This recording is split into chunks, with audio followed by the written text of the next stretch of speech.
First thing we traditionally do is read the land, water, and life acknowledgement statement for the town. It's Conservation Commission. The town of Durham, New Hampshire, wishes to acknowledge the spiritual and physical connection maintained by the Pennacook, Abenaki, and Wabanaki peoples to Indokina homeland, Haki land, Nibi water, Lolawikak flora, and Awasek fauna. The New Hampshire has been home to these indigenous peoples for thousands of years. The residents of Durham acknowledge the ongoing hardships endured by our indigenous neighbors after the loss of their unceded home. And we will work to foster relationships to support the well-being of indigenous peoples who carry out and forward the traditions of their ancestors. Moving on to the roll call and seating of alternates. Steve Moyer. Jacob Craig. Wayne Burton. Nick Lanzer. Ann Lightbody. Roy Trueblood, Chair. Aaron Hale. Neil Slepian. Oh, sorry. Michael Barron, Town Planner. Richard Kelly cannot make it tonight. Sarah Callahan, Land Stewardship Coordinator. Okay, do we have a quorum? Do we need to seat any alternates now?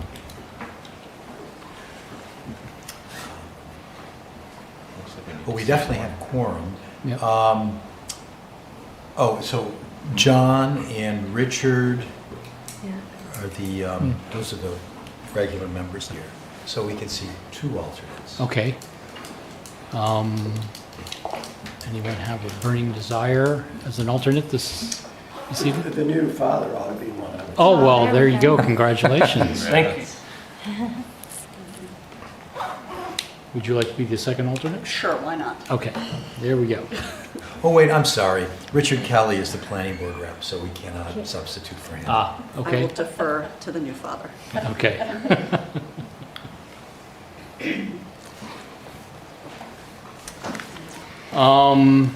Hopefully everyone's had a chance to look at the agenda. Are there any amendments to the agenda that people would like to make, or would you like to approve it as is? If so, I need a motion to do so. I would like to make a motion that the agenda be approved as is. A second? Second. All those in favor? All right, so we've approved the agenda. I'm also opening the floor to any public comments that people may have in general to the Conservation Commission. Doesn't look like we have any tonight, so we'll move on from there.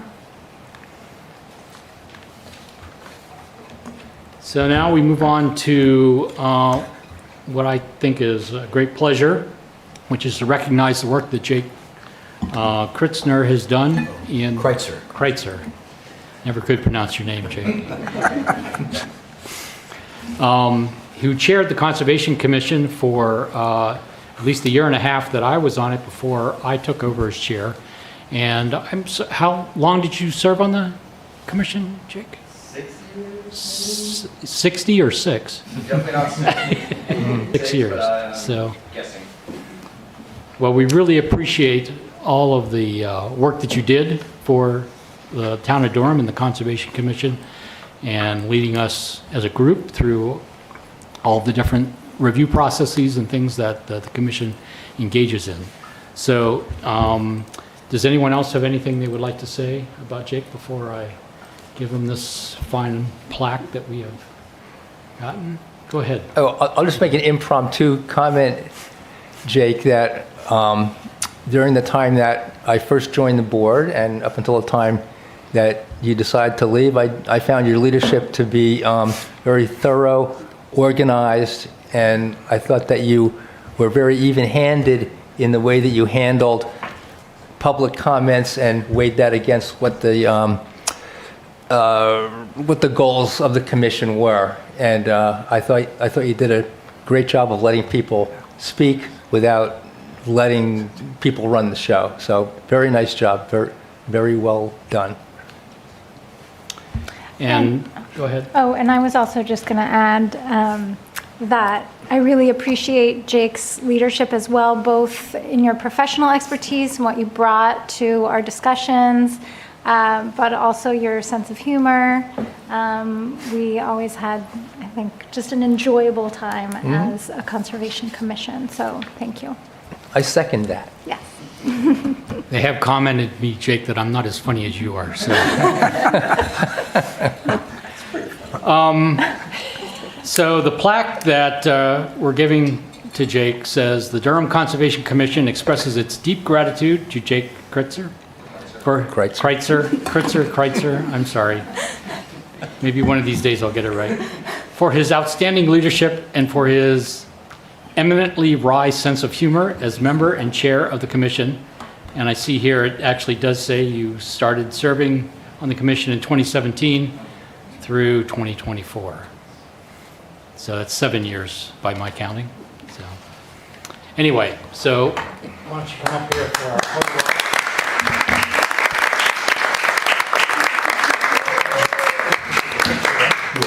Okay. Oh, yeah, probably should do it over here.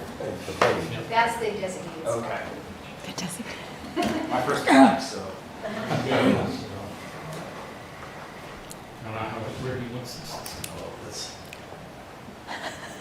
So formal. Yeah, Yeah, maybe if you stand over here, we can get let's see. Yeah, if you can, yeah, a little closer, maybe shaking hands or both holding it, yeah, that's great. Yeah. I can see the dude's phone. What? Unless you want to get your daughters. Daughters, do you want to go? Oh, yeah, or actually all of you? That's even better. That's a better idea. We have to sort of move things around here. Yeah, and actually, Dwight, if you can, this way I can get all four of you, that'd be great. Okay, can you guys give me a big smile for that? Another one? That's great. Great, thank you.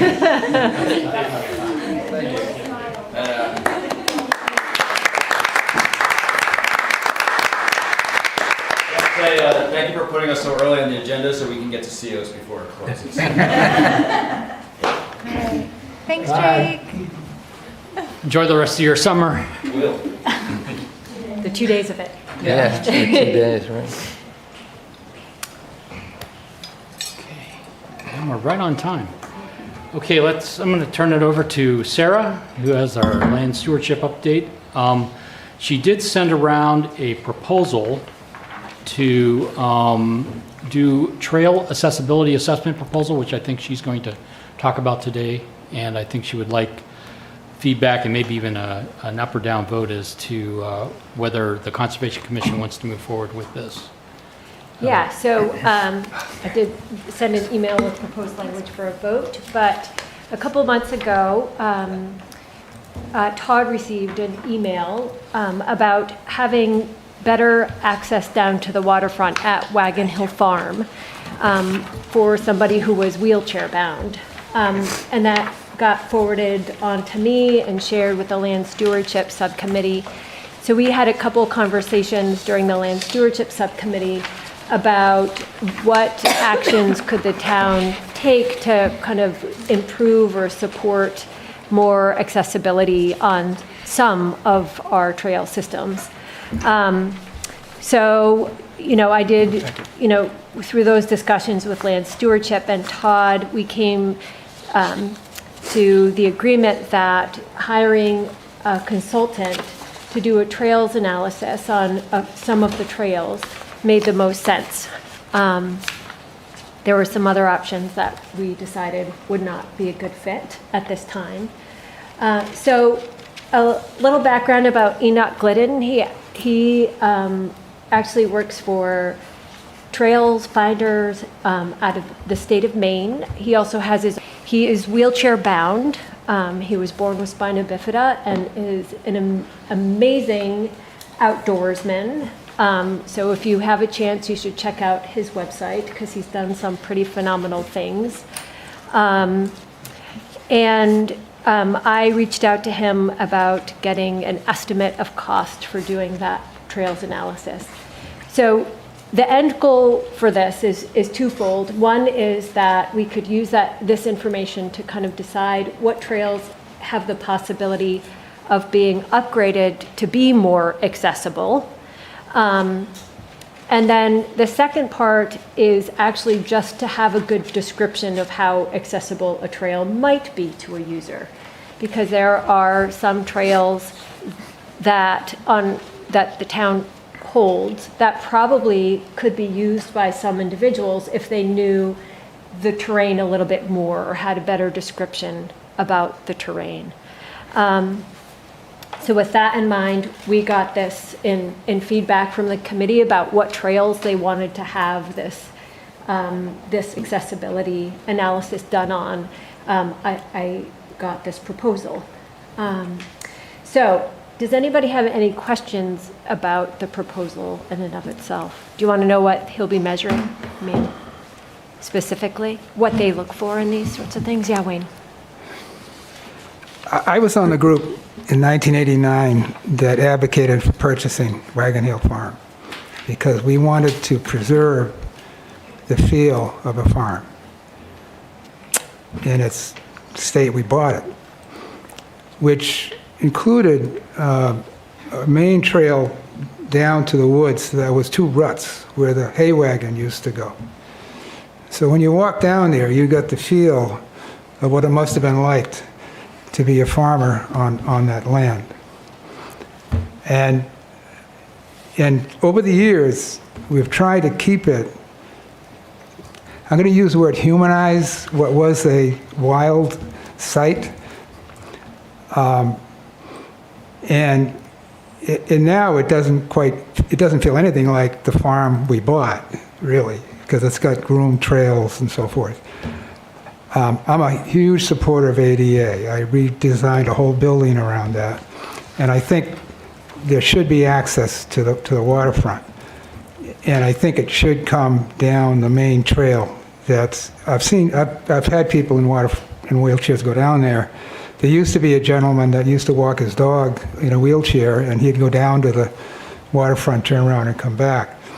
But your proposal looks like an overhaul of the whole place in a way.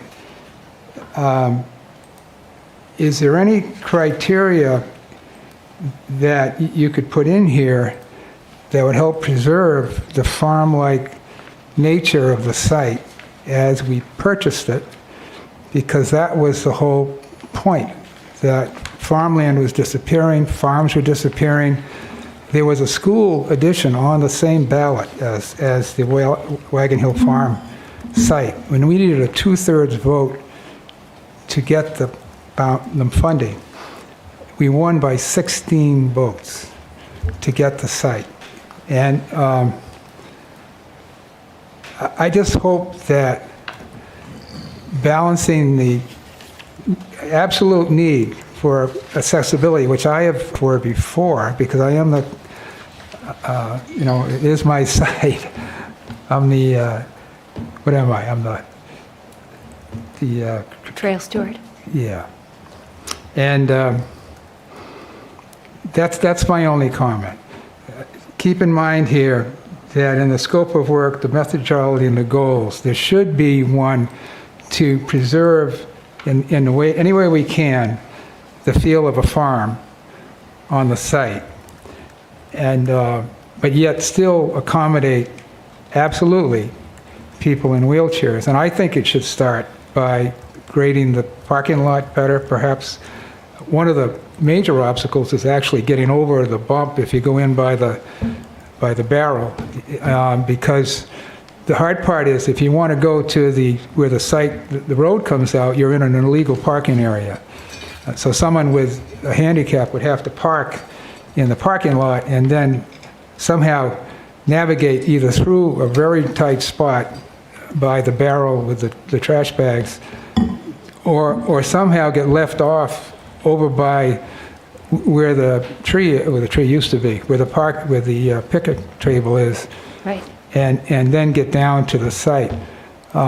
There was a move at one point to have the main road go all the way to the waterfront, which it never was when the place was a farm. I personally stopped that because it would have led to cars going down to the waterfront. Now, they still do when we have a day out there, but it was going to create a trail. And it did, when a couple of other projects done, really hurt the irrigation on that site. All the water was going down through grooves, and it made it even worse.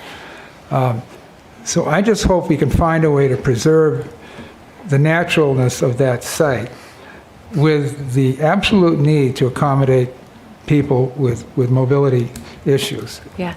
So this analysis is just that.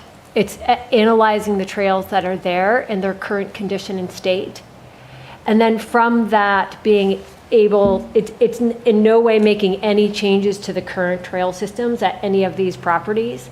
It's just giving us that baseline data to figure out what trails possibly could be upgraded easily so that they are accessible, and does it make sense? And so it will help the town kind of make some choices. I think the access way, having a wheelchair, get access down to the waterfront is, I think you should be able to get down to the waterfront, down that main road. So, the question is the slope right? Are there any obstacles that would prevent somebody from doing that? So when you do like an ADA compliant, when you're looking at trails, and it's not ADA compliant because that's a whole nother level of compliance. It's called accessibility. So you're looking at the camber, so like how much it slopes from side to side. You're looking at the slope. You can only have like a certain slope for a certain amount, a run for a certain amount of distance before it becomes too steep over a certain amount of time. It's about how hard the surface is. If you have a squishy surface, you're not going to be able to get a wheelchair, or somebody with a cane might struggle with that.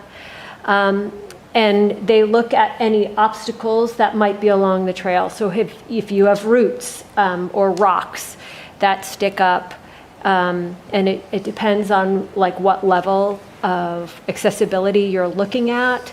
But anything more than 2 or 4 inches, the wheelchair is going to get caught on there, or you're not going to be able to straddle it and roll over it. Or if you have a walker and your legs don't move as well, you could trip on something that sticks up too high above the grade. So they look at all of those things. Trail width is also another one. Okay. Can I make a suggestion? Yeah. When you go to the top, down the road and up to the top of the hill, there's a big pile of rocks they're going to use in the shoreline restoration. Yeah. The road they're going to build, because I insisted on it, follows the road to the right at the top of the hill, goes by the quarry and out to the trail. Really good road, because they're going to level it anyway, and they're going to open it up. That would be a really good road, because it doesn't have any, it goes along and comes down to the trail, and then the trail is going to be opened to get to the construction site. Yeah. And so that would make a really good access without very much variation in slope, and they're going to remove the barriers anyway. And so that might be a solution I would suggest too. Right, when they But he may look at that. restore it back to a condition that makes it a smooth, hard surface. The left side of the hill is much more problematic that way, Yes, because you've got 2 bridges to go over, and a creek, and then up and down and around. I know, I've walked them all a million times. And wet soils. And where wet your feet soil. Squish through. But that road, you should work with with the town on that road right now, before they design it, to ask them to design it to accommodate someone in a wheelchair. Yeah. What are your thoughts on timing? Wayne brings up the important issue of, if they're doing construction, we're probably interested in the post-construction, but we don't, and in addition, if soils are wet, that's going to happen seasonally, but we don't want to postpone doing this forever. No, What are your thoughts on that trade-off? Yeah, timing wise, I think the idea was that we'd have them out this fall. And if that happens, then that enables you to maybe probably do incorporate some of those improvements when that phase 2 work is done at Wagon Hill. There might be some projects that we aren't able to address or do to the properties that were chosen. I mean, Wagon Hill was primarily, it's such a high use area already, and there was a feeling that of all the properties that probably would be the best for those who want to go out with their families to visit the property. Oyster River Forest, the AMC, and along with Mike Lynch, established a quote-unquote accessible trail out there, but it has never been maintained. And it goes from kind of the main parking area and down to the Natural National Heritage Monument. So we thought because they've already established that, and because Spruce Woods is right nearby and has an access road that goes from the Spruce Woods retirement community to those trails, and there is a very established woods road that transects that property, that would be a very good one to analyze as well. And then the trail south of Jackson Landing, again, it's more of a park.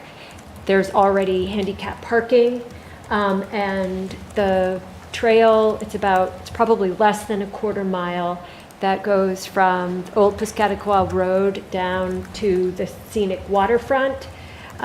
Again, at one point in time, I don't even know how many years ago, 15 years ago, was improved to make it more accessible. And so those were identified as properties or trails that there was already some work established early on, and that they could probably be improved.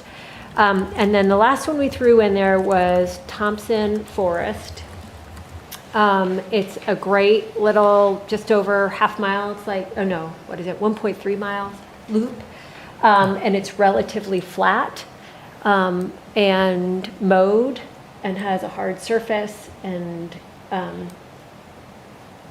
we believe that it would be maybe not accessible to everybody. We might not improve those trails, but it's the type of trail, the length, and that we could have a description of it on the website and at the kiosk, so that people can make the choice themselves whether or not they feel that they're comfortable, given whatever physical challenges they might have, to go out and walk that piece. So that was less about the idea of having improvement and more letting people make a judgment about their choice to use it or not. Mr. Chairman, can I speak? I just wanted to add, a good thing about this is that the most wheeled vehicles that go out there are baby carriages and people pushing their children. I've seen more and more people, a family, pushing a stroller with the dog tied to the side and a mother and father, but the strollers are hard to get down there. And I think that this kind of a project would open it up for more families to do exactly that, which is a really nice way to spend a Sunday afternoon or whatever they're doing. But there's more and more of that I've seen over the years. Yeah. So does anyone else have any questions about the proposal at this point? Michael? Oh, just a few things. It's always good, of course, to get an analysis, because we don't know what the issues are and the costs, right, and the trade-offs. And so that amount of money, $2,200, that doesn't seem. Yeah, I think it came out to just under $2,000, but I wanted to give us a little bit of it, because that's an estimate of flexibility, just in case things take longer or there are some unexpected costs, but it probably would be just under $2,000. So. I mean, I wonder if, once we get a study done, if the town will be faced with some challenges, some hard questions, some ongoing debates. Is there going to be, would there be potential liability to the town?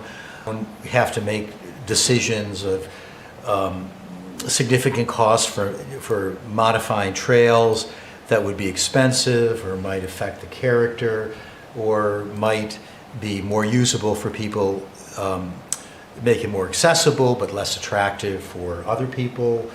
Would the character possibly change in negative ways? I wonder, are there standards for this kind of thing? Because There it's not are, ADA yes. compliant. Yep, there are And if there's standards, other, yep. and then just The lastly, US if Forest there's been Service other has similar those. studies, other towns that have done something like this. Yeah, I am not sure about other towns. I know some have. I know that there has been work at, I know the Nature Conservancy put in an ADA compliance. And again, it does come down to your terminology that you use. ADA compliance is really something that is designed by the federal government as guidelines that you need to follow, right? Accessibility is not. Accessibility is kind of a more open term used for individuals so there isn't, there's more flexibility, I guess. There isn't any specific definition of accessibility necessarily. There's no there are some guidance that the U.S. Forest Service has for creating accessibility. I know Audubon Society has taken on, they've called them all persons trails. So it does really come down to how you define it. And really the standard now is to not maybe give it a specific name or term, but actually have a description of what that trail entails. So I'd say legally we don't have an obligation, and as long as we're not touting it as ADA compliant and we're not trying to make it ADA compliant, then we're not at any sort of risk. I just further say that when we built a new building and when I was president at North Shore Community College, I got complaints about accessibility. So I spent the day in a wheelchair, and I was amazed that the building, I couldn't get into some rooms, I couldn't turn corners, I couldn't get on the elevator. When he does the study, I'd be happy to go out there for a day in a wheelchair to find, I can never know what it's like, and I'm not trying to be gratuitous at all. But until you've actually tried to navigate, you really don't know what a challenge it is. Everything takes a half an hour longer because you have to plan ahead. And so I'm all for this. I just hope we can do it within the character of the site itself. Yeah, and that's a legitimate, there's different ways to address it. And like I said, I think this is an initial step. It is not saying that we're going to be making any changes. The next step would be to come up with some sort of proposal about what trails we might address and what sorts of materials, or what would that entail? Would it entail widening it? Would it entail changing the slope? And that we won't know until we get this analysis done. How many have to be made? Thank you. Yeah, I guess one or two observations I would have. One is related to the ADA compatibility. Two, as part of this writing up the report, say this is what it would cost to do accessibility, this is what it would cost to be ADA compliant. Nope. It's essentially an analysis. Okay. And basically saying what is, and it would tell us what potentially would need to be improved, but it's not going to give us that cost estimate. Okay. And those can be expensive if you have to change the subsurface. Oh, absolutely. And bring in a whole lot of material to make a really compact or hard surface for them to be on, or it's boardwalk. There is some boardwalk at Wagon Hill already, and even though that's not, it's usable by somebody in a wheelchair, it's much less functional for somebody who walks with a cane or somebody who's got a walker, because they have pegs that can sink down in between the cracks. Boardwalks can also be slippery for some individuals when they get wet, so they're not ideal, but the TNC, they put in a really big boardwalk at the Cedar Swamp for their accessible trail. So they are used. But does anybody, Neil, you had a question? Well, I just had a question on process. So Yeah, once we get this report, yeah. will it go to what committee or commission to make a recommendation on which ones we want to maybe get an estimate on as to how much it would cost? Would that come here? Would it go to land stewardship? Would we go to the town council? How? It would go to Land Stewardship Subcommittee. Yeah. Okay, to make a recommendation. Yes, to make recommendations. And That's then right. would it go to Mike Lynch to work up estimates, or? Well, Rich Rain's now the head of DPW. Oh, that's what I mean. to Yeah, say, yeah, that's okay. I mentioned Mike Lynch because he put in the accessible trail, how many ever years ago. So it's possible, but probably it's not in their purview necessarily. I think if upgrades were made at Wagon Hill, they certainly would need to sign off on it, and they need to be engaged and involved, because depending on the type of trail surface that you put in, there is a certain level of maintenance that is required annually or biannually in order to maintain those surfaces.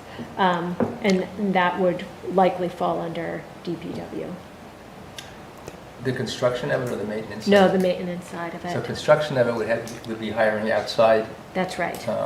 contractors? Yes. Okay. Yep. The restoration project will change the trails down there, and it would be extremely Yes. important to coordinate that, because there's bridges over creeks, and it's going to push some trails back. And they're adding a lot of boardwalk too. So that also makes some of those trails accessible that aren't. But now. coordinating with Rick, because that's an ongoing project that's about to start, Yeah. get to him quickly. And of course, once there is a report in the future in an ongoing manner, town and the council is going to be faced with all of these decisions about, we can make these improvements to this particular trail to make it accessible for a certain population, and it's going to cost X dollars. That's right. And the council can always say yes or no.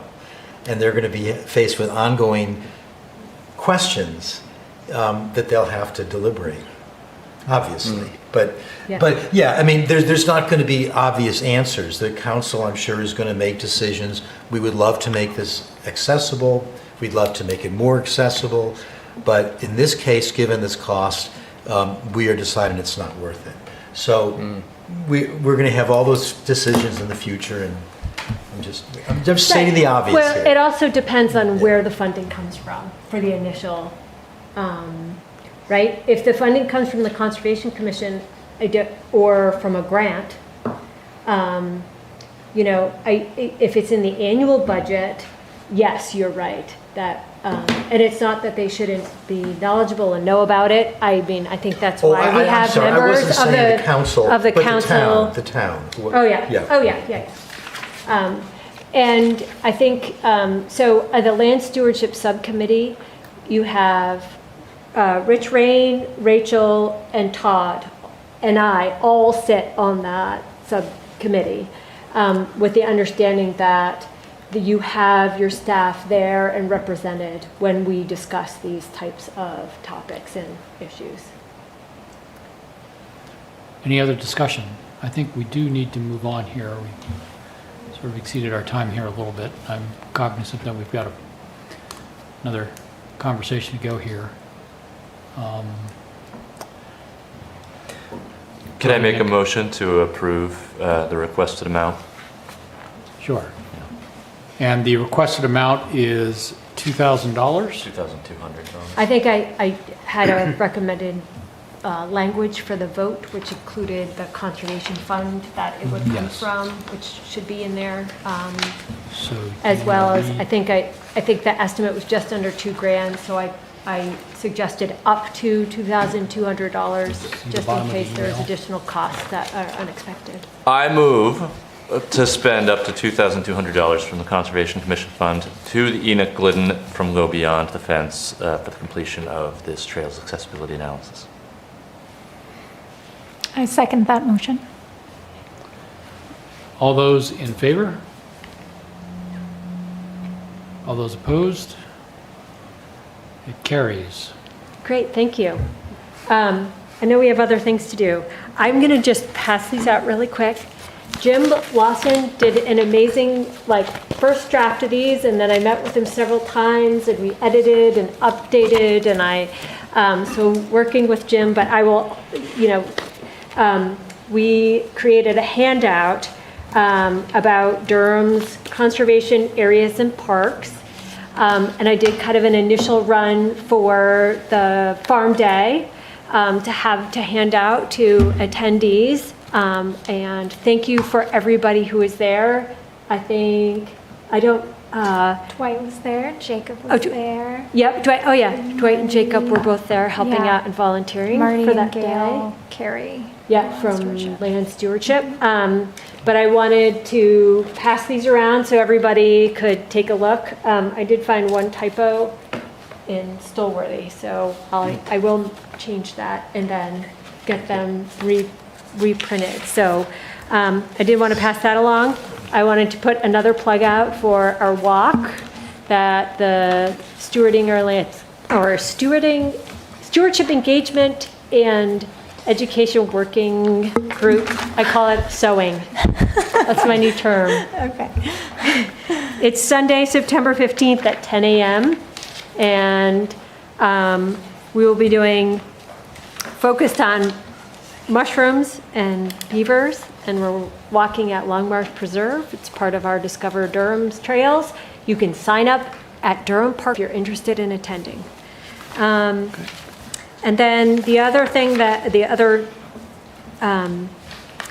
our sewing is having a guest speaker, Ali Kosiba, come and speak. And we've touched base with her several times, and we've nailed down a date of November 20th, which she wasn't really available until November. This date lines up with a lot of things for us, including use of the library, so that we have enough sitting room for attendees. It can service up to 72 people there, and it worked for her. However, she needs her travel and lodging costs covered for her to come and speak. She's coming from Burlington, Vermont.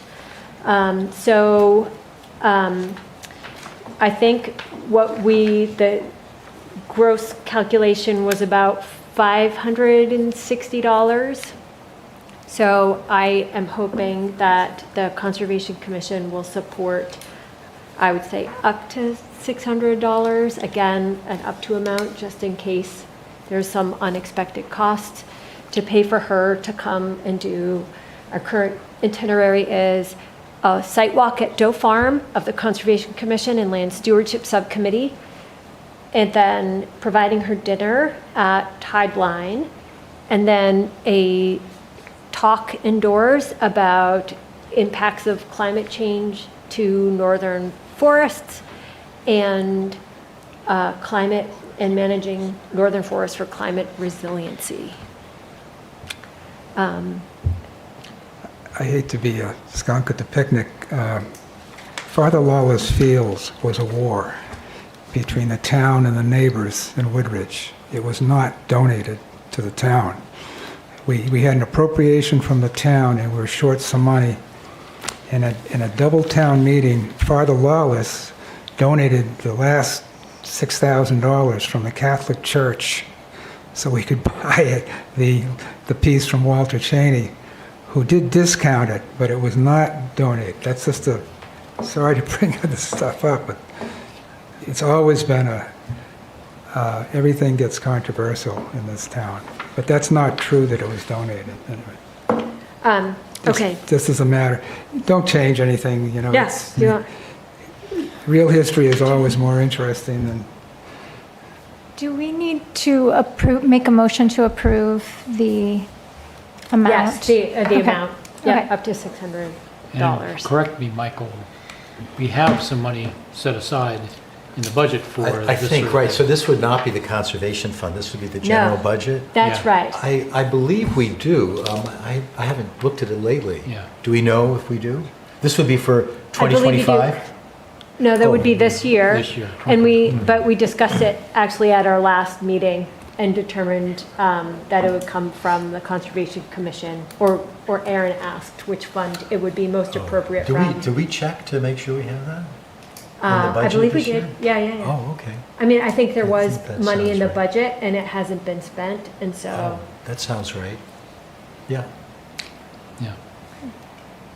So I guess there's no motion on the floor yet. So I will go ahead and make a motion. Pending the budget approval, or looking at the budget to make sure that we have enough funds, I'll make a motion that we put aside up to $600 to support our guest speaker on November 20th for travel and lodging expenses. I second. All those in favor? All those opposed? Motion carries. thank you. I took up a lot of your time. So I will pass on other updates and discussions for another time. Okay. And thank you. Thanks, Sarah. So our next item on the agenda is for Sally Tobias to come up from the Durham Housing Task Force. And I guess we're having a discussion with you, Sally. Do you have a presentation or anything? Two other people here, we have a Okay. presentation. We have two other people here from the Housing Task Force. We have Paul Rasmussen, who is from the Planning Board. He is a Planning Board rep on the Housing Task Force. And we have Heather Grant, who is the Town Council rep on the Housing Task Force. And Heather was also one of our first Housing Task Force, or your second, yeah, you were the second Housing Task Force chairs, so.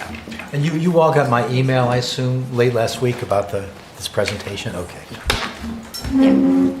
Okay, so we are presenting from the Durham Housing Task Force as part of our outreach to the town. We are trying to get people's opinions about housing in the town of Durham, and we thought that instead of having a Saturday afternoon trying to get a bunch of people to come down and watch a presentation, it would be more effective and we would reach more people that would probably not come to a Saturday afternoon event with cookies from Hannaford and lemonade, but they might be willing to listen to us talk to them at a meeting they were already scheduled to take. And so we're not taking any more of your time. And all the people on our boards and committees are already vested in the town of Durham and have a wide variety of different perspectives, and that's exactly what we want to hear. So the Durham Housing Task Force was created actually around 2020, I do believe. It came out of the fact that we were sunsetting the Economic Development Committee, and we had a conversation with Todd, me, and Al Howland, we were both counselors at the time, and we thought the best way forward for economic development in the town of Durham probably would be a housing committee of some sort. When I first came on council, I was heavily involved with economic development, and I partnered up with Al Howland, who was already on Economic Development Committee, and we started going out and going to a lot of events and a lot of things to talk about economic development, and we stumbled across this housing element. We started talking to grad students, and we started hearing the stories, or the horror stories of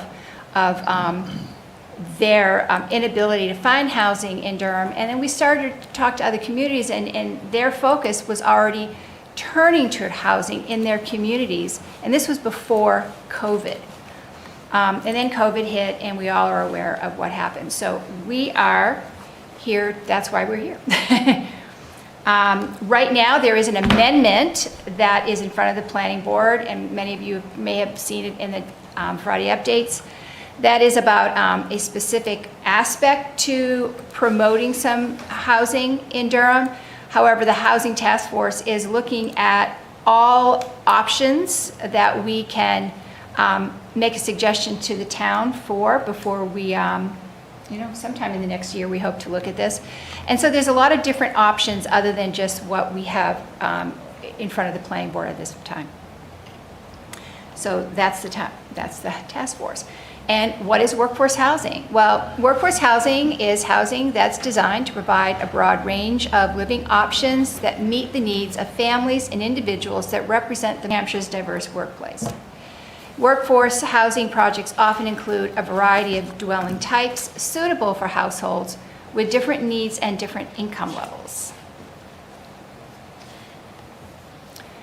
Why are we all here? And across New Hampshire, we have a lot of towns looking at this same problem. The state of New Hampshire created a fair share housing production model. They went out and they looked at our future needs and how would that reflect on housing. In 2020 through the 2024 in the state of New Hampshire, the state of New Hampshire projects that we will have a total households added of 74,437 people, which means a total units needed that we are short at this present time of 88,395. And that would be for going forward into the year 2040. The state produced this report so it would, for the purpose of the planning commissions and municipalities to take a hard look and give them, to assess their own needs in their own towns and to create a path forward. The Durham Housing Task Force hired RKG Associates to do a report that focused specifically on Durham's particular need and how that need was reflected in that fair share model. Now, this is Durham's housing need. Durham has an adjusted future housing need for our non-student population. RKG did look at the housing needs that were projected from the state, and they tweaked it a bit, looked at, took into consideration the student population, and we don't need, and came to the realization that we don't need any more student at present. We don't need any more student housing. However, we do have a great need for non-student population housing. And that comes to about 455 units. It seems like a lot, but over 15 years, it's really not that much. Well, also because we're behind. We are running behind. So. The state is actually still running behind. Now, why should we respond to this situation? We've heard, since we started talking, heard a lot of conversation from people that have different opinions, but it's important to understand that Durham is part of a larger community.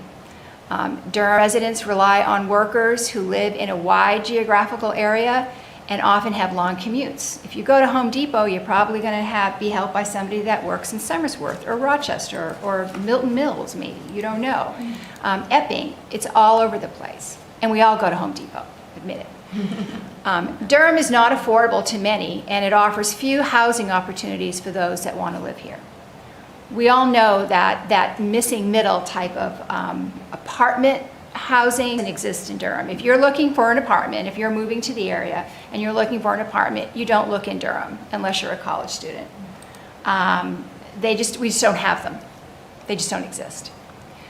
Durham suffers from a lack of growth and a lack of diversity. We consider ourselves a diverse town, but if you start to look around, we're really not that diverse. We have a fairly high economic level and a high education level, and it can be difficult if you make a little less money to live here. It's becoming more difficult. And many residents feel that Durham has a moral responsibility to help alleviate the housing crisis. I certainly feel we do. I think we're all in this together. And we all have to figure out a way to make it work for the future.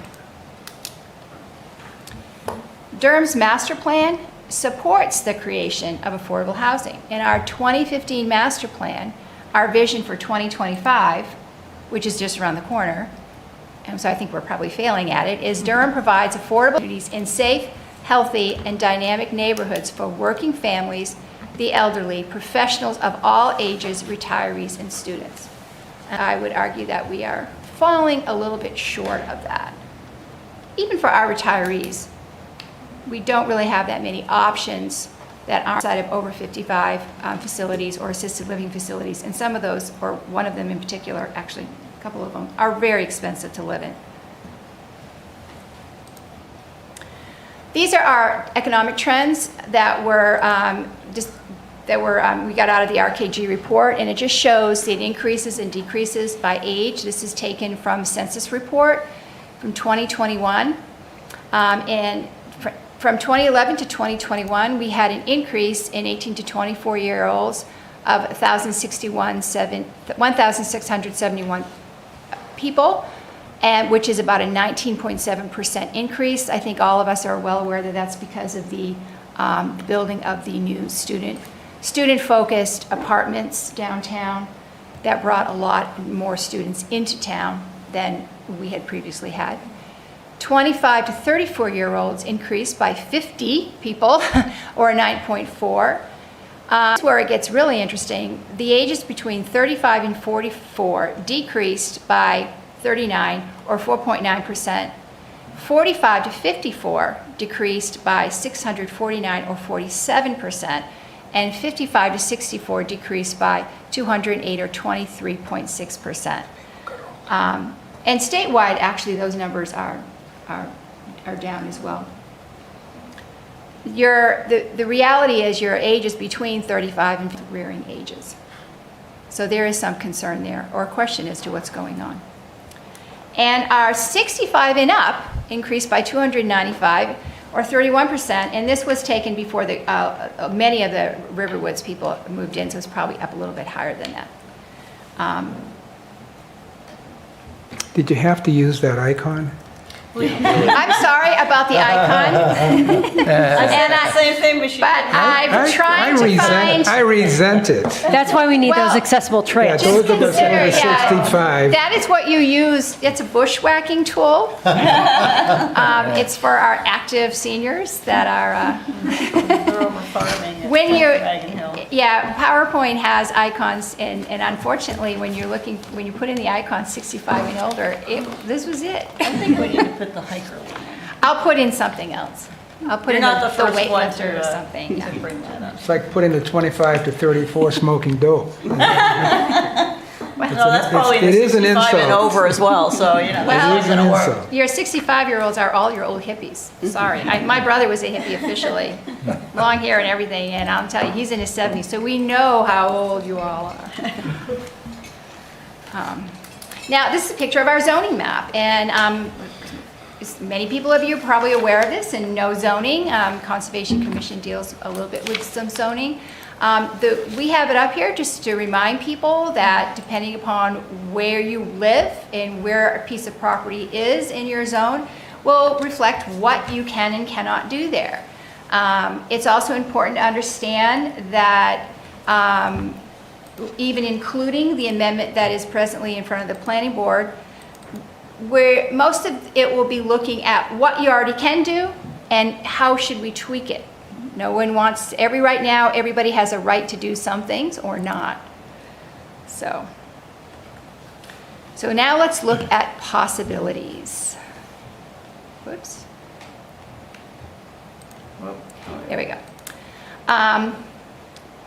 Attached accessory dwelling units are presently allowed by right in all residential zones in Durham. That is a unit that is physically attached to the building, and there is a required door in between the buildings for an unknown reason, because it makes actually no fire code sense, but there is a door that you have the right to lock or not. And that's actually how it's written in the state RSAs as well. So it would be interesting to hear the history on the necessity for that door. But those are allowed by right because they are allowed by right from the state. And we have a lot of them in Durham. Detached accessory dwelling units. These are currently our RA or RB districts, which is our basic residential districts. This is an example of some of one. If you have a detached garage, you can't turn that into a accessory dwelling unit in those areas, or you couldn't put down a modular unit that you could purchase or build something on a piece of property. It would be a good idea to consider perhaps should these be allowed in RA and RB, and what would be the required conditions under which they should be allowed. Right now, detached units are allowed in the rural zone. I don't believe, Michael, that they're allowed detached aren't allowed in RC though, are they? Detached are allowed in the outline, rural and RC. Okay, and but RC. not in the But not in interior RA and RB. So should two of them be allowed in RC? Could we have a detached and an attached? The thought? Duplexes. Duplexes scare a lot of people in Durham. We've had, unfortunately, a negative history with duplexes and the effects on the neighborhoods that had them. I will say that the conditions on the ground are very different now than they were back when these duplexes that were built in Durham got taken over by students. Right now we have plenty of student housing, whereas at the time some of the duplexes, say on Code Drive, and of course the infamous Young Drive, we did student rentals available. So I think there's a lot of difference. But presently, they're not allowed because of the fear of them being taken over by students, college students. They're not allowed in any of our residential areas unless it's for a senior housing development. Pictures of them, these are newer examples. And here's some historical examples. Duplexes have been around for a very long time, and they are probably some of the original upscale workforce housing. They're a great way to create housing, and they have been very common in our country. Cottage courts is a new thing you see a lot of. The project over on Back River Road for the Randolph's project is based off this cottage court idea. Cottage courts is a very highly dense area. You have many housing units around a open green space. It creates a nice neighborhood feel. It's a great diverse community. You have young and old, and it's very popular. It's becoming more and more popular. But where? Should we allow these in our residential? Where? What size property? I mean, could we look at this? Right now, we don't allow such a thing. The infamous multifamily residential, again, right now it's not allowed anywhere except for senior housing.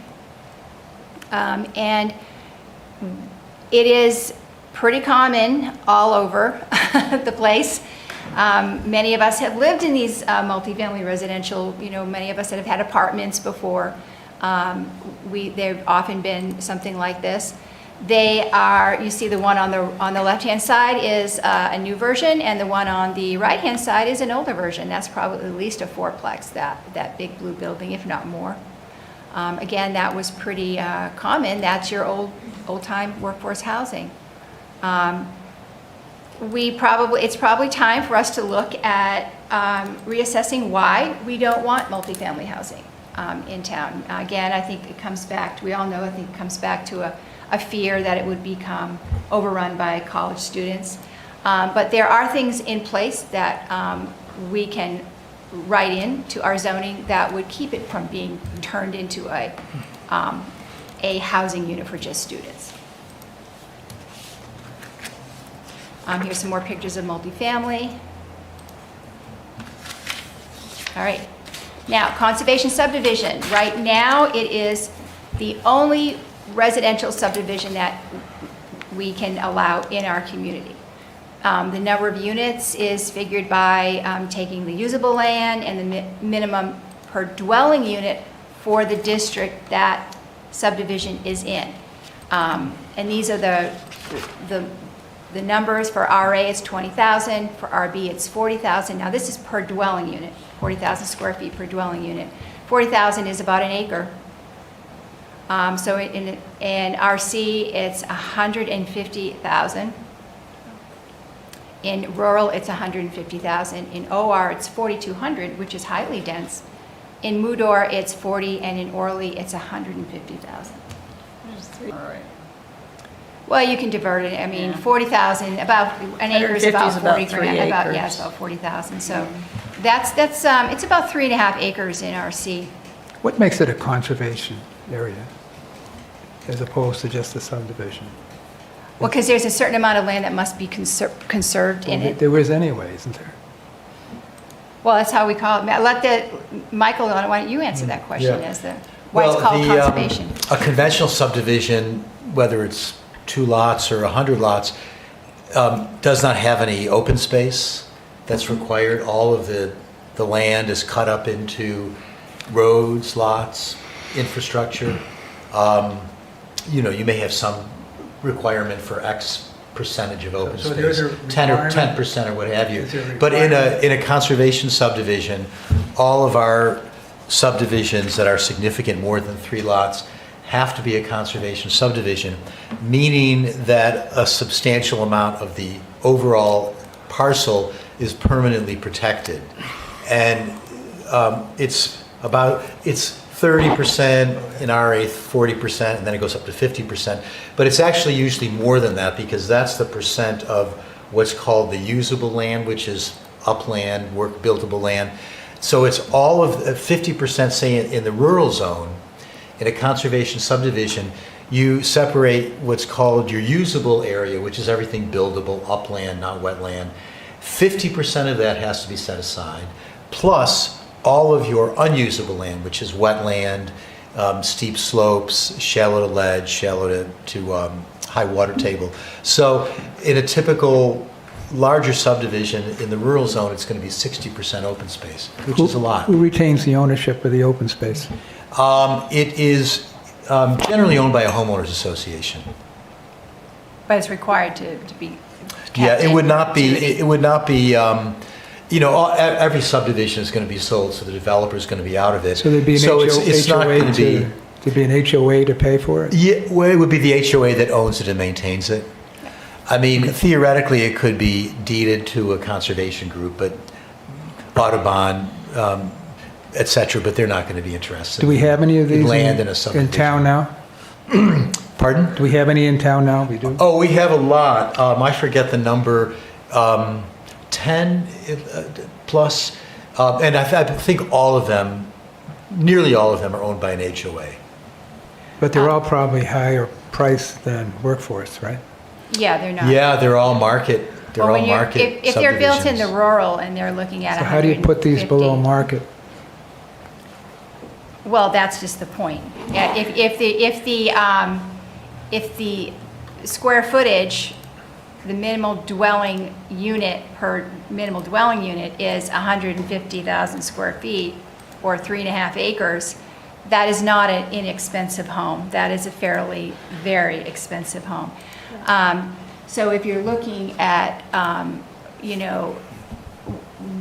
would be wanting to look at conservation subdivision and decide, say OR is 4,200. You could create a lot more housing units with 4,200 square feet per dwelling unit and still maintain the open space. You would So- still saving common open space that is usable space plus all the unusable land, So to make it an affordable, you'd have to change the the density. requirements. I think your Yeah. chair is about to answer that. I was going to help get there if you didn't. I think you got there. But that's basically, what you have to do. To And make it, How would we do that? Through a variance or a change in our ordinance? we have to change our ordinance. And the ordinance we would change is which one? The density requirements in a conservation subdivision. Well, the density requirements, There are several ways that the ordinance could be changed to try to address those particular issues. Planning board is looking at one of them right now with regards to a workforce housing overlay district. You could change the way density bonuses are calculated in conservation subdivision. The idea, there's so many different knobs that you could tweak to allow more units to go into that same space that's being used for the housing anyway. So you can still keep all the existing open space. And the idea is just rather than letting 12 houses go in there. From talking to 12 people units. who are interested in doing this, that have large pieces of land, they're worried about the process by which they have to go for variances before the planning board and so forth. Is there a way to rewrite our ordinances to give flexibility and have one of these created where there might be some that are over 20,000, but some that are under, that kind of thing? Is it done by site or by? It needs to be done by zone or by an overlay district. All right, you can't, if we get any more specific than that, then it violates the spot zoning rules. Okay, thank you. But I want to emphasize, go ahead. I read through the open space subdivision and made some highlights, and it has and you can correct me if I'm wrong, but it's very generic. It says that any lot created after July 1st or any lot that has its required lot frontage on a public street created after July 1st, 2003, may be smaller than the required minimum lot size. That's it. That's- Just, right?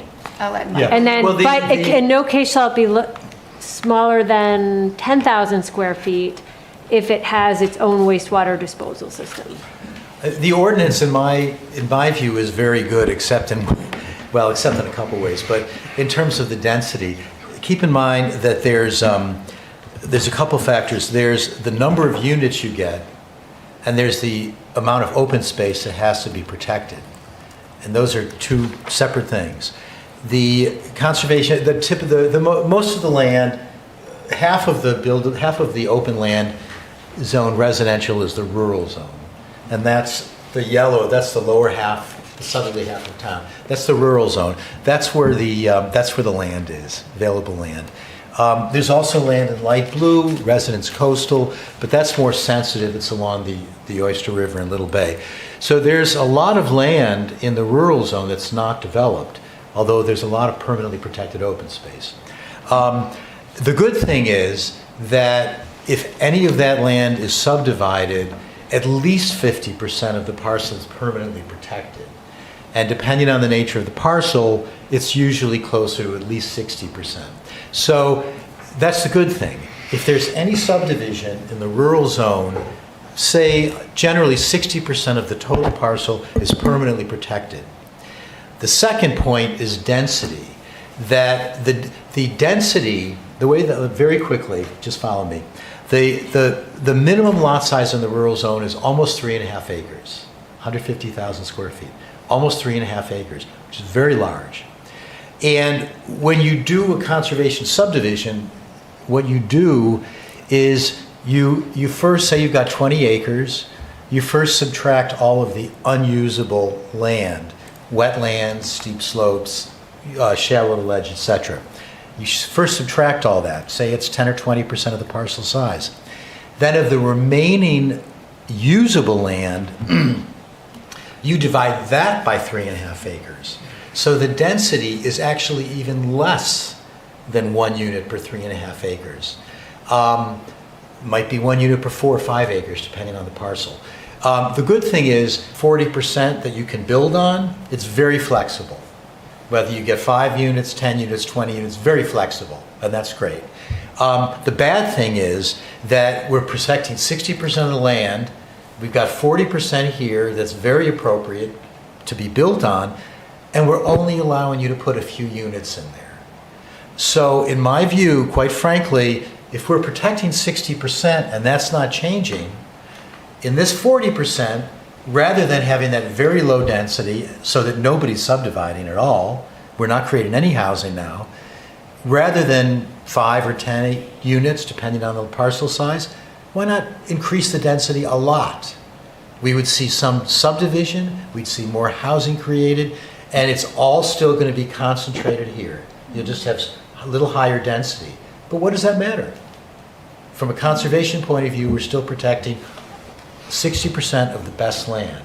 So I think we're going to see more of this issue going forward, but very honestly, in my view, the density requirement in the bulk of our developable land, the rural zone, that is generally 4 to 5 acres, gross acres per unit, is way out of line. And for that reason, we're not seeing any subdivisions. But you don't, in Durham. how do you ensure that the density you do put in doesn't also create expensive houses?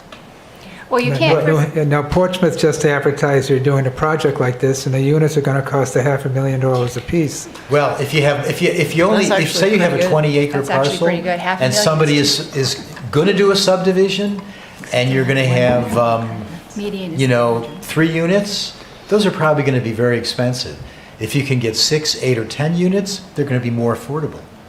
At least you're creating more housing. There is a reality in that not every house that is going to be built is going to be considered affordable. You got to realize that the median price for in July was $530,000. That's the median.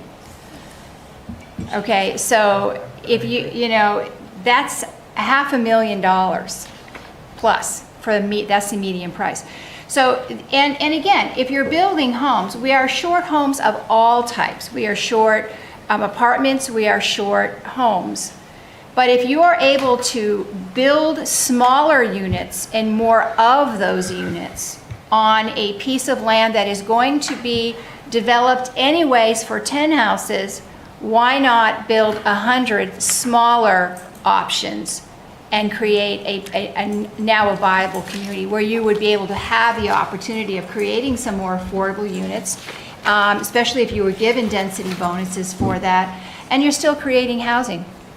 I don't see that necessarily, though, as actually solving the price problem, because I can't remember the article I read, but there's a condo development that was just completed in Portsmouth, and those units are only a couple hundred square feet, and they're going for $380,000 to $500,000 a piece. Well, so a smaller unit does not necessarily guarantee that you're going to have a lower price. I think it depends on location too. We know that Portsmouth in general is. That's true, but Is that way, our but. single-family houses here are going for between $500,000 and $1 million, And- particularly in the rural zone, out where I They're have $1 a million. house. Well, the thing is that they talk about, and you look at the expense of the housing, and land is one of them, and the large lots don't help, the ability to put in an inexpensive home. Anybody that can afford a 3-acre lot isn't going to put a $200,000 home on it, right? They're spending $300,000 on the lot, and these are people with money, and they're putting in big homes. Just, and even if you look at the ones that will go down Mill Road, there was a lot of properties that were being sold, 3-acre lots and plus, on that road around 2014 when I moved here.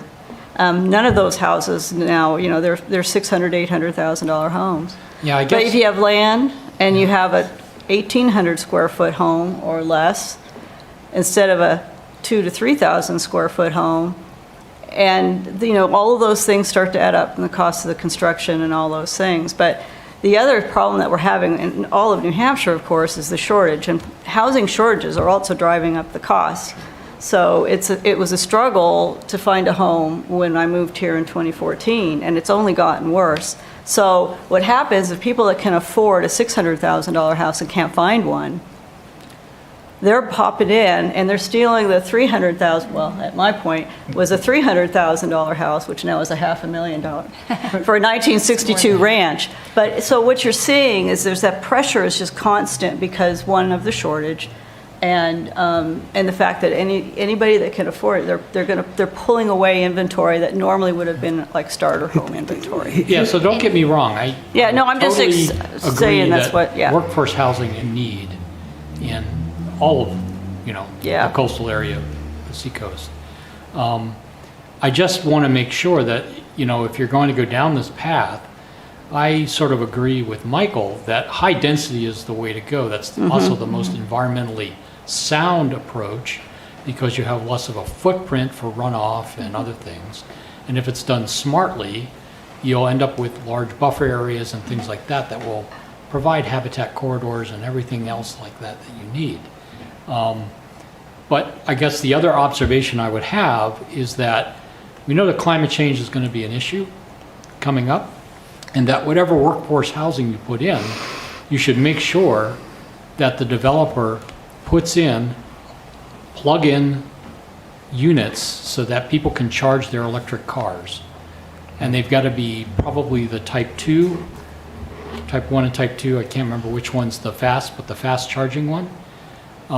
So even in a high density development, you have to make sure that if everyone's got a car associated with their apartment or they have a place that can charge it. Because that's where we're trying to, or the nation, if you will, is trying to push our whole transportation infrastructure to electric.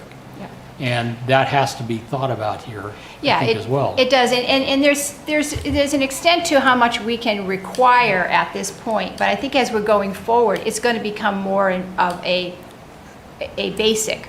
And approaching developers, I was talking to a developer just the other day, and they said, well, energy needs put in chargers. If people wanted, if the town wanted us to put in chargers, that would just make it more sellable to renters. But we do have to keep when we're looking for. There's a couple of different things you have to keep in mind. First of all, not all housing that's going to be built is going to be considered affordable, but when you're looking at a $530,000 median price, affordable is still really expensive, okay? Because it'll be down from median, it will be right around that. Yeah.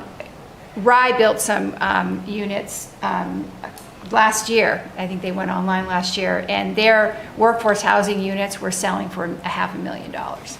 That was their workforce housing units that they built. They added in a certain amount for that. But we're not talking about building expensive housing for workforce housing.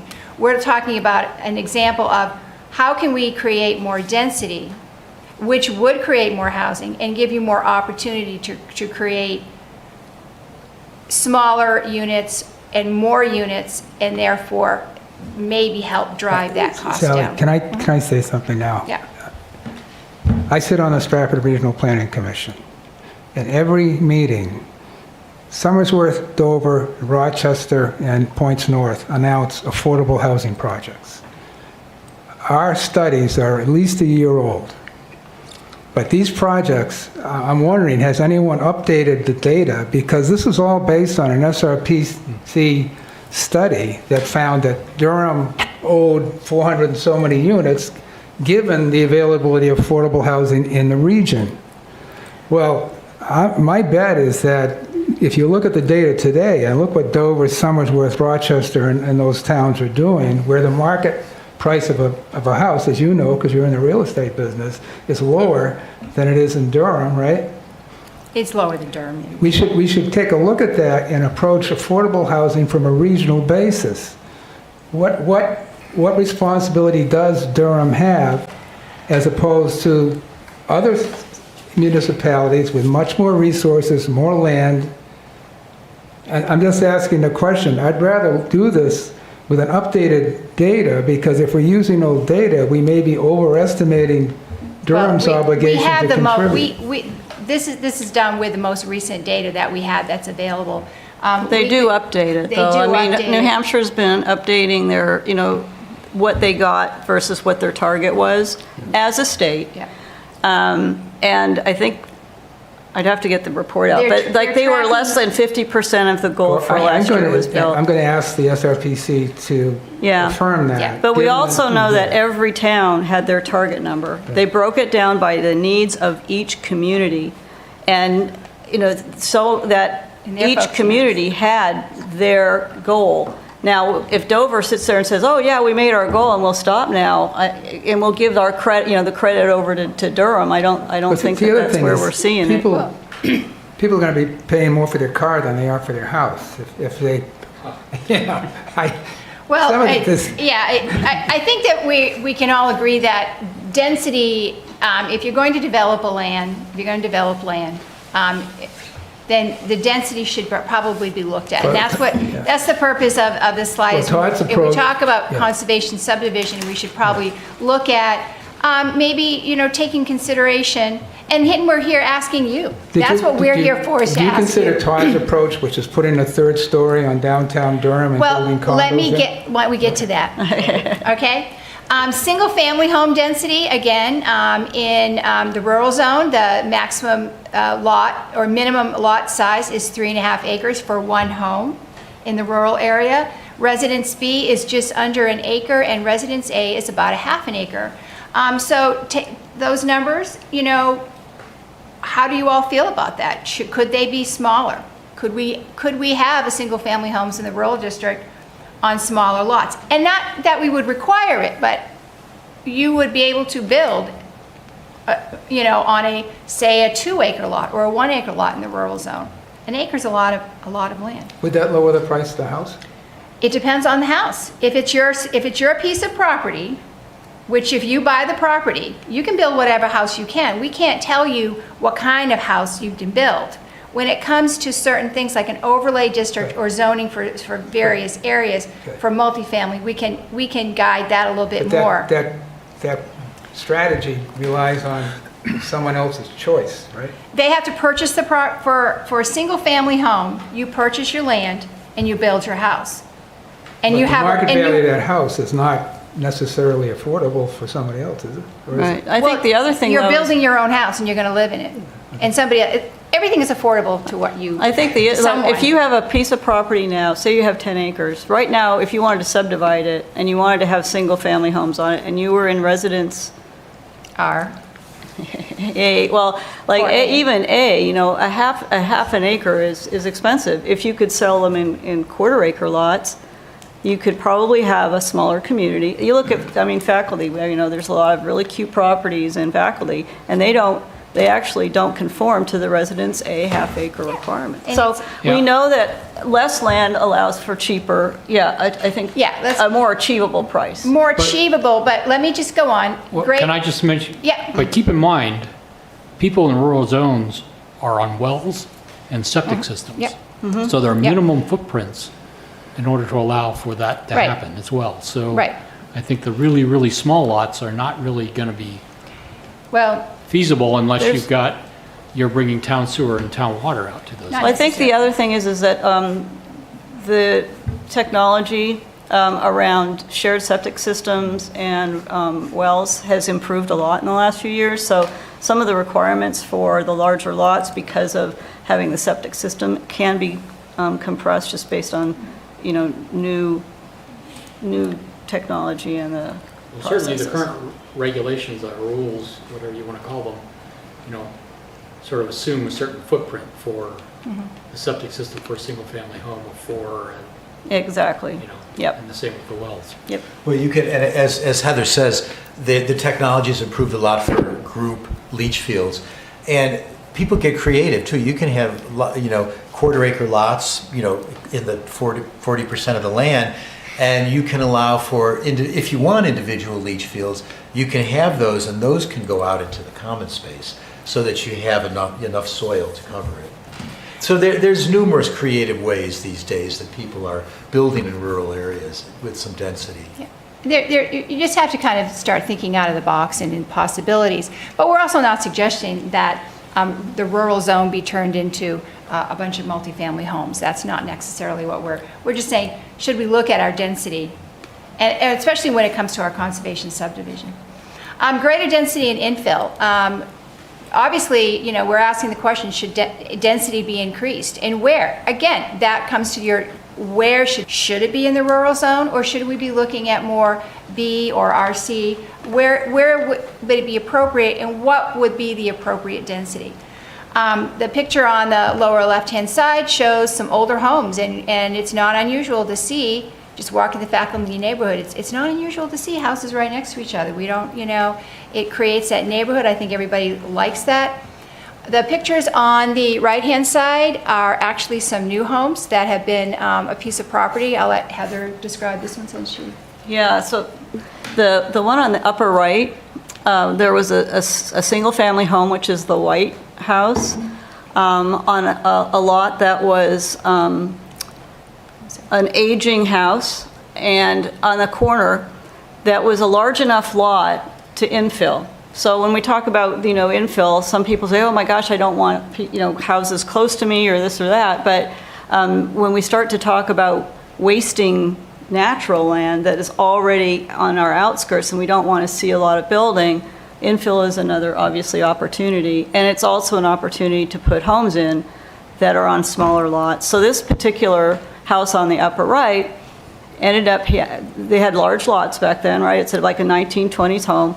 And the green is an almost finished house that was part of that split on that property. So it was a one-home property, and actually there was another house built behind that one. So that was probably a half an acre lot. Yeah. So we had one house on that was a residence, and now it's 3. The one on the bottom, the blue house at the very edge over here is about a 1930s house. And you can't see it, but there's a green spot on the left side with like a little bit of a white. That's like a 1920s house. And they had lots that go straight back. And they put a road between those 2 homes, and they built 6 brand new homes. And they're all sitting at, less than a quarter acre lot. Some of them are like 0.09. But they were, again, an infill project that allowed for not super small homes, but condensed.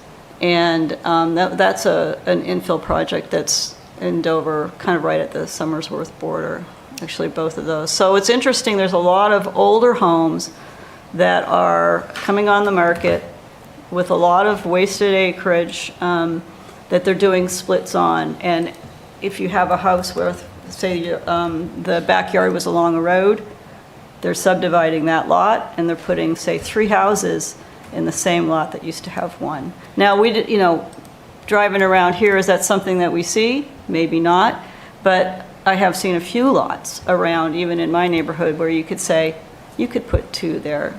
So it's just an idea. And these are all on city water and city sewer, which is important for some types of development. Certainly for multifamily housing, it's best to have them on city water and sewer. Yeah. Now, the Central Business District. This is something that everybody's suddenly talking about, and we are all aware of it. Right now, in our Central Business District, only allow senior housing, multi-unit, is allowed by conditional use. Only senior housing is allowed by conditional use. Mixed use with residential is allowed by conditional use. That means that there would be a business downstairs and up would be the resident units. And if you could all think back to the Mill Plaza, we'd get an idea of the challenges of that in our Central Business District. Presently, all our multi-unit units in the downtown are built to house undergraduate students in that model, and they work very well for that student population. They are not inexpensive places to live. They are very expensive. And they are running, I know a lot of people have been talking about the fact that the student houses are running below their rent. We just got an email from Madbury Commons. They're at about, what, 90%? Yeah. They're at about 90%. 90s. 91? It was above 90. Yeah, about 91%. And some people say, well, they're the perfect, they're running low, so this could be workforce housing. Well, they haven't had a lot of luck renting to other than students. It is not. It's very expensive because they rent by the bed. Economically, I'm willing to bet that they rather not rent than to rent so cheap, and then that you could afford. And so they're not necessarily the immediate fix for it, and they would require a lot of retrofitting for sure, and a complete change in marketing, and probably an incredible loss of income. But right now, that's all we have downtown. How do we increase vibrancy and encourage more diversity in the downtown? We ask that, and I think many people say if we could have adults living downtown, that there are some major obstacles, and I'm not saying it's impossible. I would encourage it, and I think the planning board has a couple of members that have been looking at it, and the housing task force has, we're going to be partnering together to look at this issue downtown, because there's a lot of obstacles with it. And I would challenge the council to seriously look at 79E. We don't offer it to anyone. Seriously look at offering a TIF for infrastructure. And we would have to seriously look at our density and our height restrictions. And I'm not sure it would even fix it, but the central business district has infrastructure that needs completely redoing, and that's in the main portion up on the main street, and then the Mill Plaza. They had a very extensive redo of their infrastructure in the Mill Plaza development. All of that to be developed would need to be completely redone and address the runoff into the creek. So that is not an inexpensive project, and it's highly unlikely you're going to get workforce housing downtown, just because of the cost it will to build, unless the town is willing to cough up some real money. And even then, it's going to be challenging. I'm not saying it's impossible, but I think there's going to be some, if that is the direction the town wants to go in, and I would suggest definitely should be looking at it, there's going to need to be some real serious, hard look at what we do now. But Yeah, because we're even, I think part of that project's going to be analyzing each of those lots. I mean, how much is really there, right? You got some of those properties sitting on 0.12 acres. Yeah. You know, you got a couple single stories there. Yeah, you could go up a couple. You got housing there that's in the 3-story limit. Some of those are very small. So if you added 2 stories, what would you get? 4 or 5? You know, you'd have to really start to analyze how much of our challenge is it. But it's part of it. It's all a web of different projects that can help bring that vibrancy to Durham and the diversity that we need. We need all kinds of housing to appeal to a wide market, you know. I mean, not everybody wants to live in downtown. Not everybody wants to live out in the outskirts. So everybody has their own tastes, and it's a matter of building things for the people that we'd like to see, you know, help populate our town. So my suggestion for central business is there's no silver bullet here. There is no magic, you know, wand that fixes it. It is layered. There are many, many different layers that have to be looked at, and challenges that have to be addressed to really fix it in every community. And Durham has a couple of extras, but it's worth looking into and talking about. And So I'd like to do a time check here. that's where I go. Yeah. Final thoughts. Yeah. Final That was thoughts, it. because we're Perfect. sort Yeah. of running. Okay. So anybody have any final thoughts on yes, no's, maybes? Well, We know what Wayne thinks, so we don't need to. No, I'm gonna demolish my house across the street from you, and it'll be on, it'll be on a full acre. I subdivide can it? build 2 houses, sell them both for $1 million. I already know where I would Well, put and they another would house on. too, most likely. Oh, and he's got a pool. Well, I was just going to say, I really appreciate your presentation. I think you've obviously put in a lot of thought into all these different options, and it seems to me that, again, we need a diversity of different solutions because this issue is really complex. So this is great. Just a couple questions. One would be, what are the next steps for your group, your commission, in terms of you're pulling together this feedback? What's next? Yeah, that's what we're doing. And one other quick question, wondering, have you looked at other examples of communities similar to Durham with universities that have managed to create multifamily, more affordable housing developments somewhere in the community that might be just examples for us to look at? Well, basically, your college towns are Plymouth, Keene, Hanover, and they're... Burlington, Vermont's done Burlington, some Vermont, dense developments, but I don't have the examples here, but. I mean, everybody's got the same challenges. so- Plymouth is actually. Keene had a little bit of success, but they're smaller projects. They're like 8-unit, 12-unit workforce housing things that were done in Keene.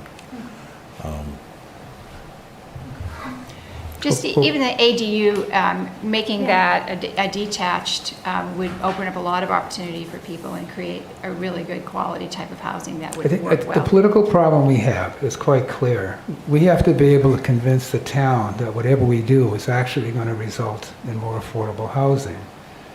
And that's the challenge, I think. It's a challenge.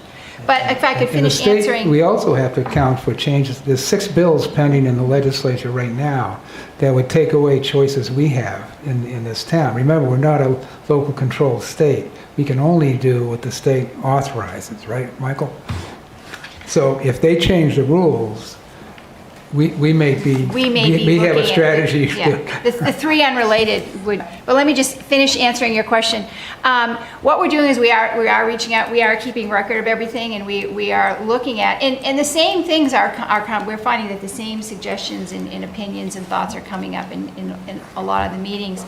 And then we'll look at that, and then what we'll be doing that, probably go into October, go into November, we'll start looking at our zoning and looking at the addition of different tweaks that we can make, like ADUs or suggestions for density. And then we'll be presenting that to probably the planning board as our suggestions that we are offering, and then see where that goes. Oh, Dwight, can I ask one thing? I know Sure. I know you want to wrap up. Can I ask, we did this in other committees, would it be okay if you went around the table and everyone who has not spoken, just offer a little quick perspective to give us some feedback? Sure. If you don't mind, Steve? I think I'll pass on that just in the interest of time, but I appreciate the opportunity. Well, I appreciate the presentation. I think I second, Wayne. It's a difficult thing to navigate. How do we keep it affordable? I live on Durham Point Road and love that we have a lot of acreage and it's not dense and that everything is protected. But I agree with Michael. Like if we're still conserving the same amount of land, that 60% is still there. I would like to look at the 40% and see what we could increase in density. To me, it seems like it's kind of a near impossible challenge because you've got the character of the town, you've got existing infrastructure, and to somehow accommodate enough people with new construction, it just seems like there are things that will change in a way that alters the town. I mean, downtown's a good example. But also, I think you can put up a micro house somewhere and it'll go for $400,000. That's just the nature of the market. So we're subject to these crazy market forces right now that, unless you are artificially enforcing price caps, and I don't know if you can do that. I think the idea of affordable housing right now is it possible? And I'm not sure. Okay. Yeah. I wanted to appreciate, thank you for the presentation. I think I'm very supportive of the efforts. Also, thank you. Of your efforts and all the time that you're doing and to us so that we don't have to give up additional days of the week to think about these topics. So thank you for taking one for the team. I was really appreciative that Sarah had put together some maps of specifically the workforce housing overlay district in relation to other areas. And I found that very helpful because a lot of sort of this question of where do we want to do it, this came up in your slides several times. And I think, if we are thinking about promoting new development or changing, trying to focus, trying to make some of these denser developments, the question of where it occurs in relation to infrastructure, in relation to potential climate change impacts, but also in relation to conservation priorities is very important. This is the Conservation Commission, so we care about aquifers and we care about wildlife corridors and we care about priority habitats. And there's been a lot of excellent mapping about where those are within the town. And as we start thinking about increasing density, I think it makes sense to think about where that density might go in a way that Dwight said earlier that doing a conservation subdivision is always better than not, but I think there's maybe some places where it's better to do those subdivisions than others. And we might want to think about, if we are promoting these developments, think about where that would be. So it was great that you showed a zoning map, but it would be great to sort of think about, well, how does that zoning map overlap with some of our natural resources? In particular, with the workforce housing overlay district, it looks like there are substantial, are within some of the parcel or the areas that have been The 2 areas identified. that is already set. Yeah, and so zoning districts were not completely mapped with relation to conservation, but that's sort of Right. something that's in Yeah. the back of my mind. And we do need to keep in mind that presently all those are already zoned where they could put single-family homes already, so they can already build on them. So, I would just echo everything that Ann said. One thing that occurred to me when you're talking about affordable housing is it doesn't necessarily mean that the property taxes in this town would be affordable. So the question I would have is, if we're trying to build housing for people whose incomes may be lower than incomes that are generally found in this town. I know that there are people in this town currently who are struggling with the to pay their property taxes, or to with the recent increase that we've had in the property taxes. There are a number of people who I'm acquainted with who are, even if they can't afford it, they're grumbling about it. So I wonder how that would be addressed. The house is one thing, being able to afford, high property taxes, which I think we have to acknowledge are in this town. right. If you're building on if you're taking the present zoning and you're building a conservation subdivision, and you're building a $1.5 million house plus probably than that, I mean, you're just adding to the full, town, what that is. The interesting thing about some affordable housing is that rental property that you would find in multifamily housing, the rental property, that creates more housing opportunities for people that may want to stay in their neighborhood or may want to stay in the town, but are not interested in having to pay the high price. So they can sell their house, and their rent is probably less than what they'd be paying. But their value, the total value of that that is rented property, adds to our total, what we get from the town.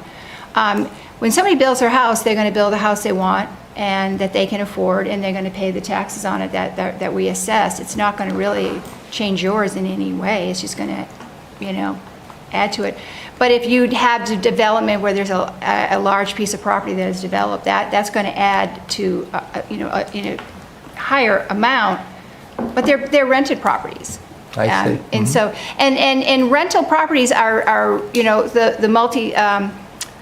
I don't know if Paul wants to talk about it all quickly, but the amendment that's forward is we're suggesting only rented properties because it can be controlled, and in the workforce overlay we're asking, or we're requiring that it be at HUD fair market, and that there would be percentages up and down, certain below and up, so that you can get a wide diversity of people, and yet it's at HUD fair market, which is a kind of what HUD is basing the average rental around here.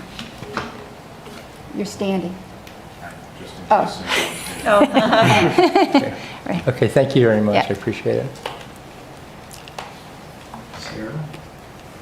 Oh, yeah. Well, I spoke at the land stewardship committee. Yeah, and I always go back to like a density, which has already been said a number of times. But I think when I look at kind of the proposal that you've set forth going forward, I think, again, I am a conservationist, but I have also lived in an affordable housing, workforce housing essentially in Newmarket for many years. I lived in a duplex, and I understand the need for it, and that Durham is lacking in that. So I think when I look at a lot of the quote-unquote conservation subdivisions that have been done in town, and we hit upon this a little bit, there's a lot of it is focused on kind of the aesthetic of keeping an open space, right? And that aesthetic of keeping an open space is what drives those homes up. But that doesn't necessarily equate back to conservation and conserving our natural resources. There are several examples of that in town. Caney Farms, for example, open space subdivision. It's this piecemeal lines and pieces. And I would agree that there are parts of this, now that I've read through it in the last week, open space subdivision where you're acquiring these buffers and other components of it that really do add to this aesthetic, but not necessarily to conservation. And so there are definitely ways that I think this could be tweaked in order to provide more protections for the natural resources that provide a lot of different value to this community, and allow for more density. Real conservation of real conservation. Like for instance, I would ask open space. Yeah, I would ask, aesthetic. like, say, agricultural links. That comes up. It's like, what if the developer put a large swath of agricultural land that might be on a piece of property into conservation? Yeah, and it would have to depend on how the piece of property laid out and everything. There's a lot of things. Yeah, and the idea of who ends up holding those conservation restrictions. I mean, as you know, Michael and I, there was an issue that came up in the last year, and the question is, well, who's responsible for enforcing these open space subdivision requirements, right? And it really all depends on who ends up with that conservation interest. I know that many of the open space developments that have been of no interest to conservation organizations, because they're not providing that conservation value, right? And they're difficult to administer and monitor and enforce over time. Paul, you live in Carriage Trails open space, right? Is that right? I live on Glassford Lane. Oh, no, never mind. Okay. Anyway, so they can be held by or owned by the organization or an association, and it's really up to the association to enforce some of those restrictions. And the way they're written in this open space subdivision, they allow for those to be more like community spaces, which might allow for pergolas and gardens and, things that are not compatible with natural resources conservation. And so they really are focused on open space. And so from my perspective, if we want to do both workforce housing and conservation subdivisions, I think, as Michael said, there are definitely ways that this could be rewritten to actually benefit both of those, I think. Did you want to say something, Paul? Yeah. This is sort of a planning board chair's perspective. Now that you've been through this, we've had the discussion, it seems like you appreciate how complicated and difficult it is, right? It's not a one shot and we're done type solution. This is going to be a multi-phased approach that we use. We're going to go for the easy stuff first. I'm going to avoid the more complicated stuff because we will get bogged down in it, literally, in the bogs, right? And because of that, the first phase that you're seeing is going to be something that's based all on rentals, as Sally mentioned. Rentals are easier to control on the cost thing. It's easier to build them densely. And the questions that Neil was, and I think someone else asked with regards to how do you keep a new built house affordable, and when you include taxes and utilities and everything else, that gets complicated. That there's a model for it. I'm not sure Durham's ready for it. Not this year. Maybe in 3 years from now, they might feel differently, but we're going to have to move in that direction. So like I say, expect something for a workforce overlay district, expect something that focuses on downtown revitalization, expect something that eventually looks at trying to create more affordable single-family homes. But it's not going to be all at once. It's going to be a phased approach that we tackle one at a time. How do you eat an elephant one bite at a time? Because it is challenging, it's very challenging. In the old days, the university bought, I believe, the land that the faculty housing is in.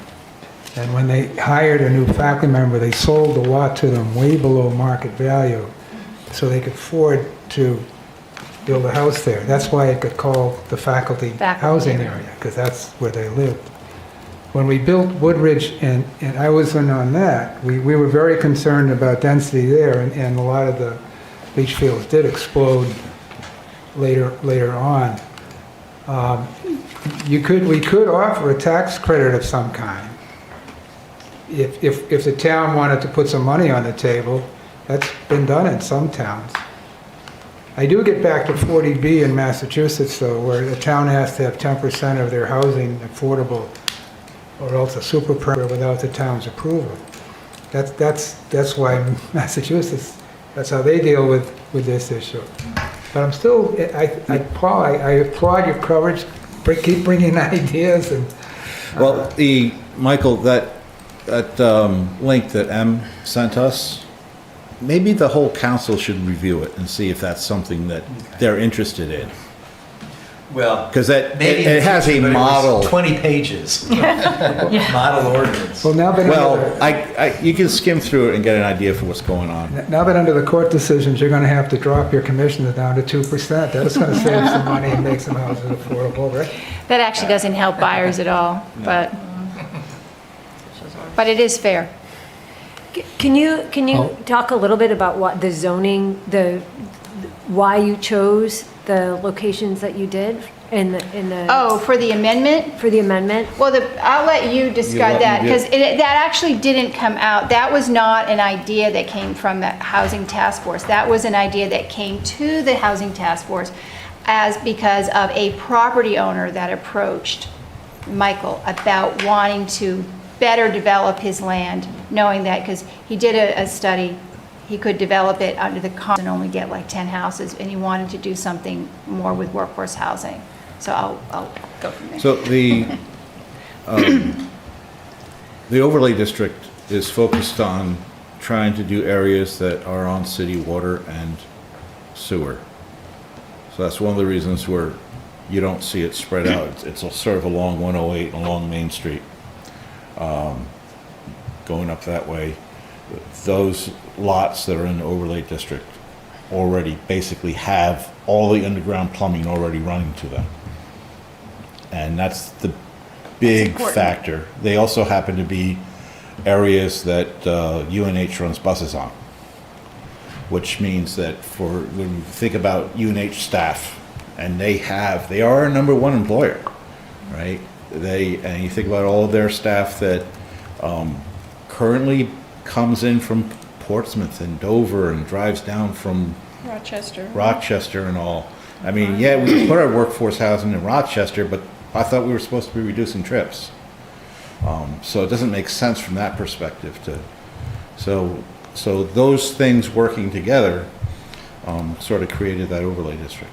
We're going to trim it down a little bit because it flopped over into a couple of areas that didn't meet all the criteria. But when we trim it down, it's going to.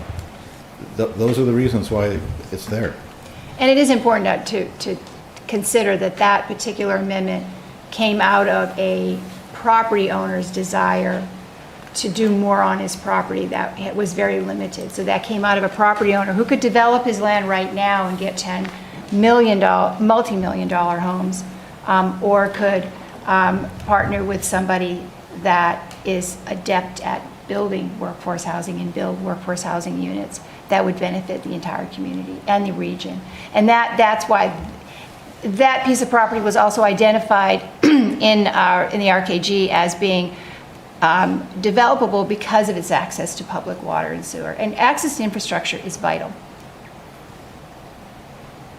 All right, with that, I think we need to sort of wrap it up here. We still have another agenda item to do. So thank you very much for Thank you for your time coming. And Yeah, thank you very much. It's nice being, the Conservation Thanks. Commission was the first, Thanks, the Ellie. first committee I was ever on. How many years ago? In 2016, I joined the Conservation Commission. so, Windsor was brand new. Great. so we're approaching Right, sir. 9 o'clock. We have another agenda item that we were hoping to run for about 45 minutes. I wanted to get a sense from the commission as to, the commissioners, as to how late people are willing to go this evening. I see Nick shaking his head no, everyone seems to be. Well, I guess all I would say at this point is we've punted a few times on the wetland and shoreline overlay district stuff, and I think it's an important thing that we need to try and get done.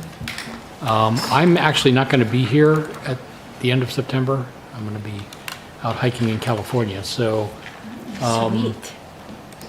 as long as you guys are willing to take it on at that meeting and move forward without me, that's fine. So, Well, any other thoughts or comments at this Well, point? Troy, can I just make a suggestion? The commission got through that first section, but wanted to return to the buffers. And I know that's a big, difficult issue, but maybe in the remaining half hour, you could dig into that again and make some progress, at least talking about buffers. If not, make a decision, at least get some more discussion and clarity. What do you think, Neil? Well, I'd like to make an alternate suggestion, because when we got into the discussion about buffers, we were pretty much agreed on all the buffers except for the 330-foot one. And we, just to kind of recap, we went back and forth on how we should do that. Do we thinking or expecting that once we got to the planning board that was going to become a problem, and certainly if it passed the planning board, if it got to the town council, it would be a problem, because there'd be so many objections to such a wide buffer. So the two things that came up were, do we decrease what we're recommending as a buffer from the Conservation Commission to the planning board, or do we just, stick to our, original guns and go ahead and present 330 feet to the planning board and let them take care of the politics of it? Because our mission was to protect the natural resources of the town, and if the science and the research is telling us that wide of a buffer is what's needed to take into effect the future necessities due to climate change and to sea level rise, that's where we wanted to go.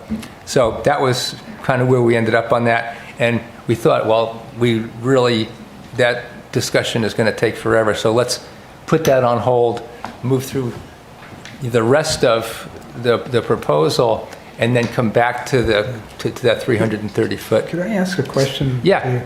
Is there any way you can index the buffer size to what actual sea level is doing? You see what I mean? So we have it in the law that if we're going up here, you Yes. see what I mean? There's mapping that's been done by the regional greenways and by NOAA about sea level rise. And it's part of the coastal viewer. I have it up on my computer, hoping that I could share it with you. Yeah, go ahead. But I also thought it would be appropriate, because not that the NWI maps are perfect, they're far from it, but it's usually what natural resource professionals use to kind of get started on understanding and looking at wetlands. But they also have buffers. They have those 150-foot buffers and 300-foot buffers, and so by clicking a few buttons using the Granite Mapper, you all will be able to see at firsthand, like up on the screen, what that might actually look like. In the future? In the future, but also, so, for example, if you have a property along the Oyster River and you have this 300-foot buffer, well, what does that look like? How much of that lot, how much of that space is that taking up on the map? So we can do that, or we can do that next meeting. It doesn't matter to me, but I know that these were questions that came up, and so I just thought it would be great for you all to kind of just see that. Is this not reminiscent of the discussion we had when we were in the police station? Yeah. And I kind of pitched this exact same thing and it got shut down. Yeah, I thought so too. So What? I'm very happy to revisit. I had to this leave idea. that meeting early. Yeah, you weren't there. Because Yeah, I you weren't there. had, And yeah. I had a, I guess the issue that Conflict, had come up there was how easy is that going to be able to be implemented if there are variable buffers moving all the way around our coastal areas? Because certain, particularly if you're a current property owner, and all of a sudden where you are, you have to have a 330-foot buffer or you're within that buffer zone, and then, down the street, that may not be the case. I think that can be problematic for the town to even deal with and enforce. Another way of dealing with this, I've been thinking about this a lot, is maybe it's actually up to the Conservation Commission as part of their analysis when they look at what is that, variances, when people come in for a conditional use request, that the Conservation Commission can then use these tools as they're analyzing that request and then say yay or nay or make modifications based on, for that particular conditional use based on the actual site conditions from these mapping activities. Yeah, the projected. Yeah, projections.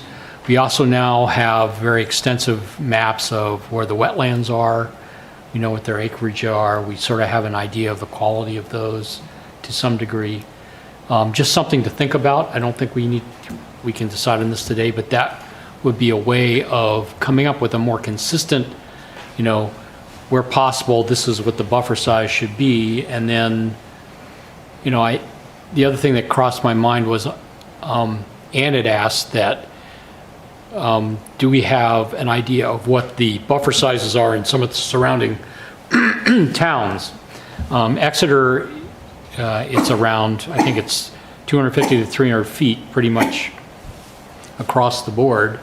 But they also have some interesting language in Portsmouth's ordinance. Is it Portsmouth or Exeter? One of the ordinances where, depending on the slope, they can actually require an additional buffer length in order to accommodate the faster on a steeper slope.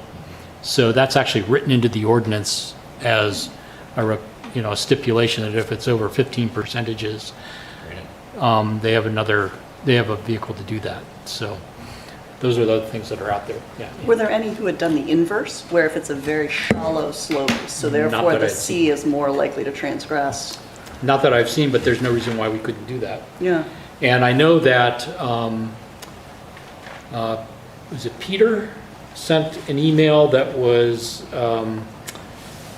didn't complain, but was pointing out the fact that that in the way the draft is currently written, there's nothing in here that allows consideration of climate change necessarily in the considerations, and that was one idea that they had they had more restrictive language, which Michael thought that we already have to use those maps to figure out where sea level rise is going to be more of an issue than in other areas. But anyway, those are just some thoughts I have off the top of my head as to how we might be able to approach that, while still keeping a more constant buffer width in the ordinance itself. I don't know, Michael, do you have any thoughts on that? Or, as a town planner and implementer? Oh, on which particular item? Well, just on the idea that, how hard it would be to have variable buffers around the town versus a more consistent buffer, but the ability to use conditional use to, and the Conservation Commission's input in order to evaluate that. The buffers really should be very clear and precise. You can adjust them based on the zoning district, the type of water body, the specific water body, College Brook versus Petty Brook, etc. But the ordinance itself somebody has to be able to look at it and see the buffer on my property is 100 feet or 150 feet. It's not good practice. It's very problematic. If someone looks at this and says, it's 100 feet, but it could be 150 feet, it's not, you don't want to do that. Well, we certainly have It's very difficult to implement, and it's very frustrating for people. It needs to be clear and precise. What number do you want? Well, I don't think I don't know that that's the right question. Well, Because I'm I just think- curious, because Michael wasn't happy with the 330, and I just wanted Well, it's not that I'm not happy with it. I think it's very problematic, and if number you would can be go pro- forward with it, but What number all I would care not be about is problematic? that this community knows. What number would not be problematic? This community, it doesn't make much difference to me. It makes some difference to me because I'm going to have to be implementing this thing, and more difficult to go to somebody who has land on the Oyster River or Little Bay and say, I can't imagine you've got a 330-foot buffer, the kind of responses there will be, and how difficult that would be, to be very honest with you. But it's also a matter of when we have to go visit homeowners who want to cut trees or do something, and we tell them how wide the buffer is and what the restrictions are. I'm the one, mainly me, but also Audrey Klein and also Rich Rain, the tree warden, that has to talk with people. Okay, wait a minute. So it does affect me You as well. testified before the town council that we picked the wrong number. I was sitting there, right? With the 330? Yes. Well, that's my opinion. Okay, well, what opinion do you have for what it should be? My opinion is... Because how can you criticize us for 330 if you don't have an opinion of what it should be? My opinion, look, I'm not an ecologist like Dwight and other. But you know you shouldn't be 330. Well, I can tell you that, in my opinion, that would be very problematic. In my professional opinion, the ordinance has worked fairly well with the buffers that we have. Okay. And as a general practice, as a planner, I recommend that when you're going to increase it, if you're going to increase it, the increases should be incremental, unless there's a very good reason. I was the assistant to the committee that put this together. And I had input like everybody else. I stated my input. There were compromises, there was consensus. Generally, I feel the increases, a number of them are too high, particularly the 330. And I also work for the planning board, and so they're going to want to know my honest opinion as the planner as well. And I'm going to need to give them guidance. They'll make their judgment. We were just talking about phasing in. How do we do that? Pardon? That might be the answer. How do we phase it in? Well, I'm not saying, I think that they should generally be incremental unless there's a very good reason to increase by 50 or 100%. But 330, you're almost tripling it.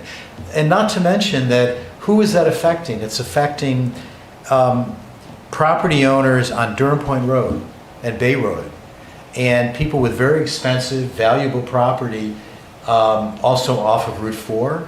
So, you know, if the town of Durham wants to do this and you feel you have a good reason, that's fine. It's not my decision. But I just want to make sure that people know. I do not want to get a phone call from somebody in 6 months. Wouldn't those people be grandfathered? Would they? I don't would want to they get be a phone call grandfathered? from someone in 6 months. Would they be grandfathered? No. No. Well, we I mean, your could. house is grandfathered, but if you want to cut trees, if you want to build a driveway, if you want to put in a well, or if you have a vacant lot, it's not grandfathered. So this, I just don't want to get a phone call in 6 months or 12 months from somebody wanting to build on a vacant lot on Durham Point Road or Piscataqua Road, and I have to tell them the rules, and they say, wait, I thought it was 150 or 125. What is it, 330? I didn't know about that. You know, I want to be able to say the town went way out of their way. In fact, what we should do is we should do a property owner so that there's no surprises. And if the planning board and the council adopt it, they are able to say, you all knew, you had a chance to come to the hearing, we didn't hear from you. You don't want there to be surprises on this. May I ask you a question, Michael?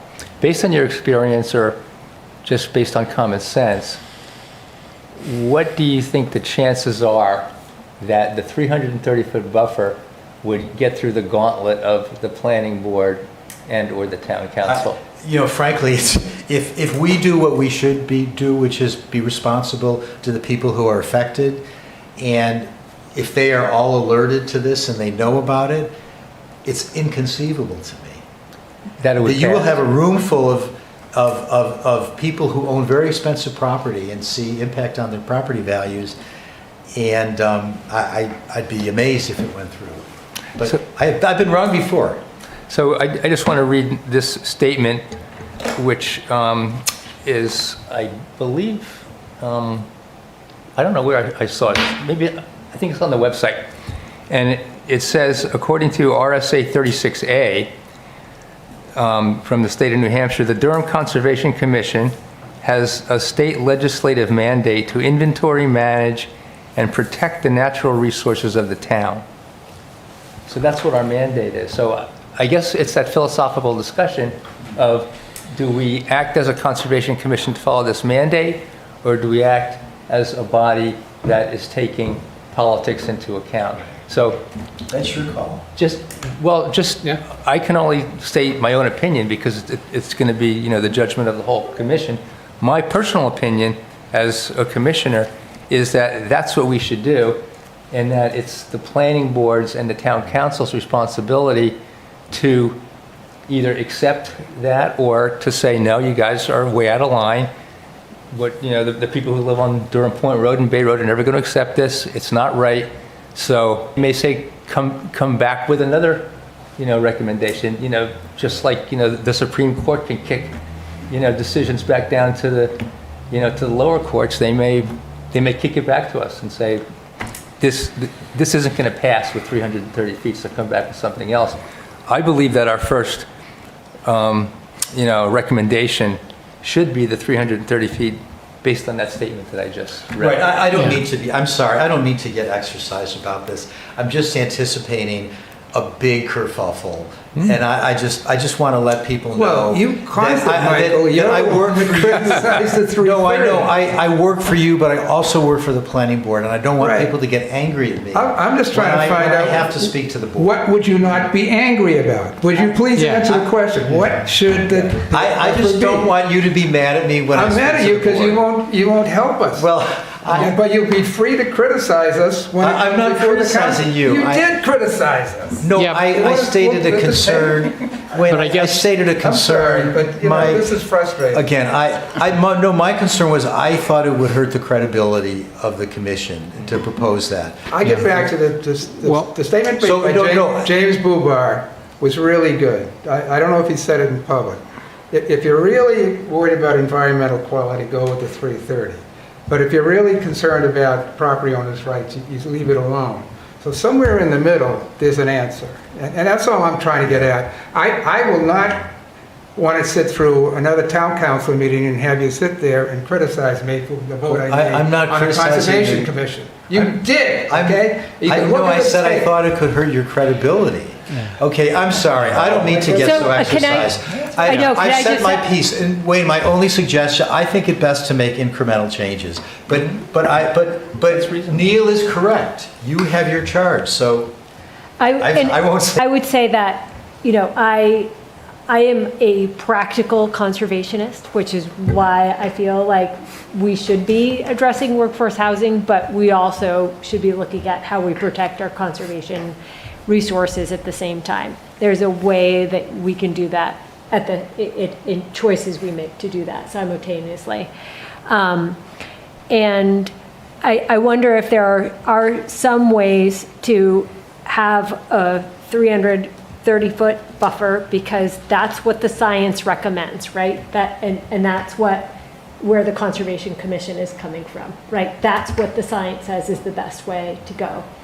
But as Wayne pointed out, on the other side, you have this compromise of people's homes and their house lots and private ownership, right? And the enforcement of that. And, working in stewardship, I think I've come to respect that, and probably Nick has too, because you work with so many landowners who have different values and goals for their property. Now, for us, it's all in natural resources. It's whether it's wildlife habitat management versus preservation versus forestry, right? They all have their different goals, but they're able to do that on their own land.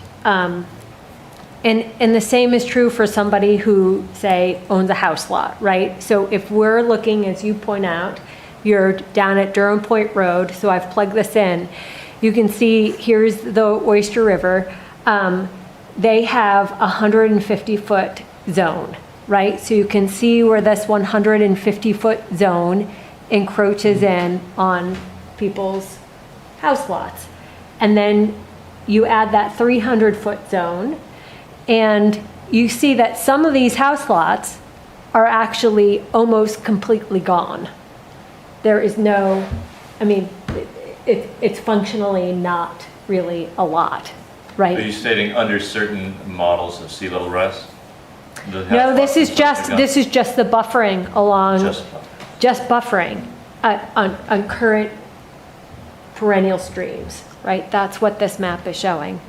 So.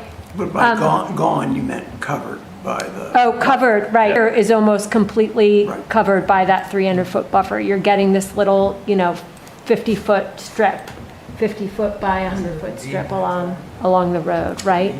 And so I think Michael also has a legitimate point, and that that buffer, as ideal as it appears, is not necessarily realistic.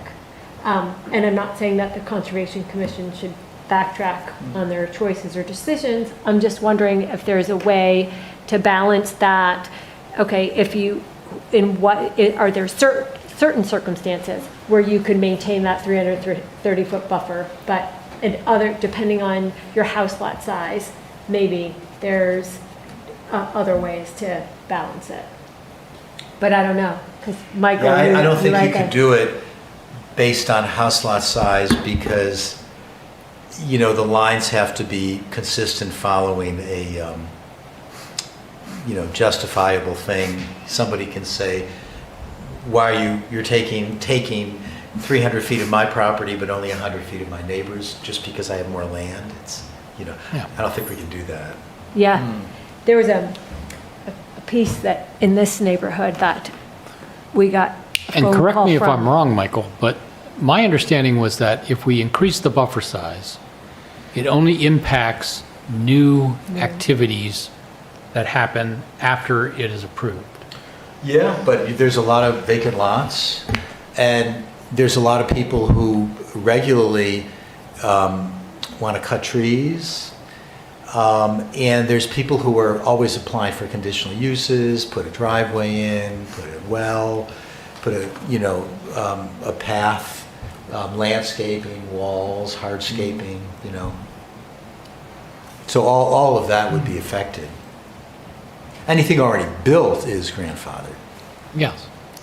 But then, you know, you've also got somebody with a house that's built and they can now no longer put in an addition. Or they would need a conditional use for a deck.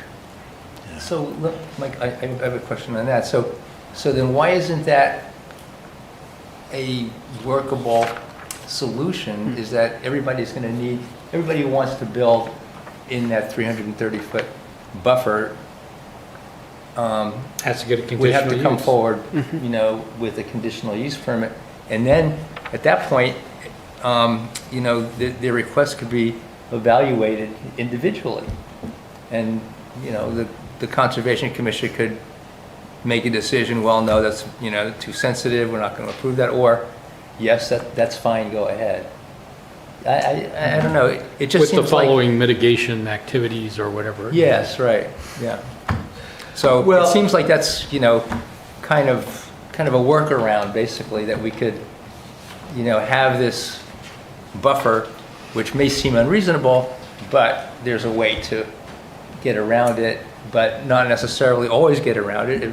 It would depend on the individual circumstance. Well, if it's, yeah, getting around it is not the point of increasing the size of the buffer. I mean, it's from an ecological and a water quality standpoint. And that is part of what Durham wants to do. I mean, it's in the strategic plan and all the documents that we have that Durham wants to have a, you know, ecologically sound community, protecting resources, including the Great Bay. So that's, anyway, that's sort of why I'm on Neil's wavelength when it comes to the purpose of the Conservation Commission is to provide the best available ecological information to the planning board, because that's who we advise. And, you know, they can then have the conversation of, you know, with, I guess, related to the practical aspects of whether or not that's something that can be implemented from a political standpoint and a zoning standpoint. That's, you know. In a fairness standpoint, you know, Yeah. to, you know, being fair to homeowners or not, you know, it's complicated. So, Yeah, and can I just jump in and say, I think in previous conversations, I remember, Michael, you also expressing some just concern that suddenly you'd be having twice as many applications come in if that buffer is extended. So it's not just a matter of, we can just review all these applications, that suddenly that might prove a burden on the staff that's a in good point. capacity. And the board, right. And the board. So one other thing, and I know this doesn't necessarily have to do with the zoning and the changes of these regulations, which I think is obviously one way that we can try to not encourage homeowners to act a certain way, but actually we're legislating that, you know, there are certain things that they can or can't do. But I also wonder if there's a role that we can play as the Conservation Commission in targeting these homeowners that are living in these really sensitive properties. That on the one hand, you know, I'm all for the 330-foot buffer, but I'm also trying to understand some of the complications and the constraints that we have, and wondering, are we going to create a lot of really angry people that are not going to want to do any sort of conservation activity on their land? You know, is there a way that the town might be able to have a targeted kind of education outreach to some of these landowners that would be not just about whether you can build or take down trees, but also talking about some of these landscaping practices that we really can't enforce in any real way. We can have it in our statute, but it's not like anybody's out there watching fertilizer applications and mowing habits necessarily. So I just want to put that out there. Again, I don't know how it relates to the statute, but just in terms of recognizing that this is a really unique kind of, these are unique properties, and we might want to think about how are there other ways that we might get to this population in terms of influencing how they develop and manage and use their properties. Like an outreach type of thing?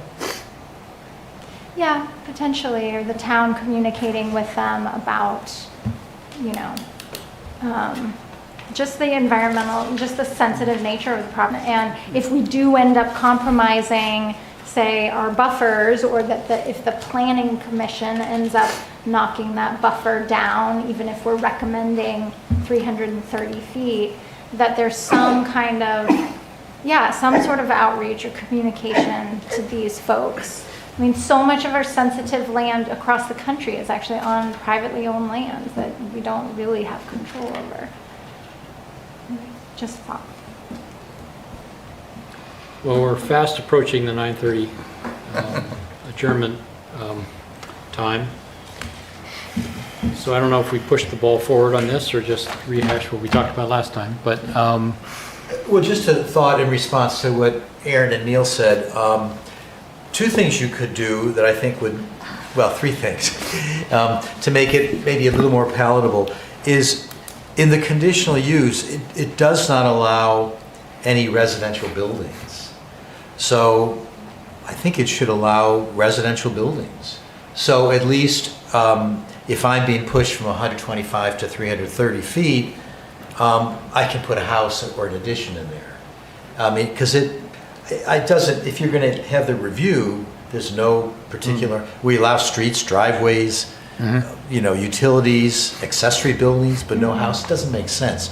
So I think one thing you could do is just simply allow houses. The thing you could do is make the conditional use process for the WCOD easier. And one thing that's already in here is the 8 general criteria in conditional use don't apply, which is good. This has its own criteria. But there's other things in the conditional use section which are just really burdensome. You got to notify butters 300 feet instead of direct butters, and it requires a vote of 5 people, a supermajority sometimes, well, supermajority. And then it has other things like it requires you post a sign, which is just, we don't do that with anything else. It's just an annoyance. And it's a setup for, as they say, failure, because if the owner doesn't get it up in 10 days, then it's like, oh geez, well, we got to continue you. It's just an annoyance that doesn't add anything. So I think you could allow houses, make the process, some of the conditional use requirements not apply here. And then another thing that you should do is make the buffer in terms of tree removal not the full 330 feet, because that is a big burden on the staff. It's a huge burden. All the time we're getting people, they want to cut trees. Is it dead? Is it invasive?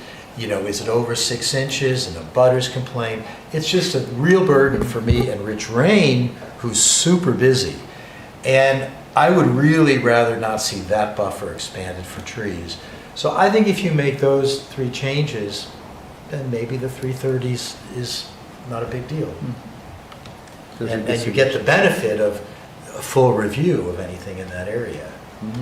Good idea. But this wouldn't change would you have, I'm sorry, I should take a look at this.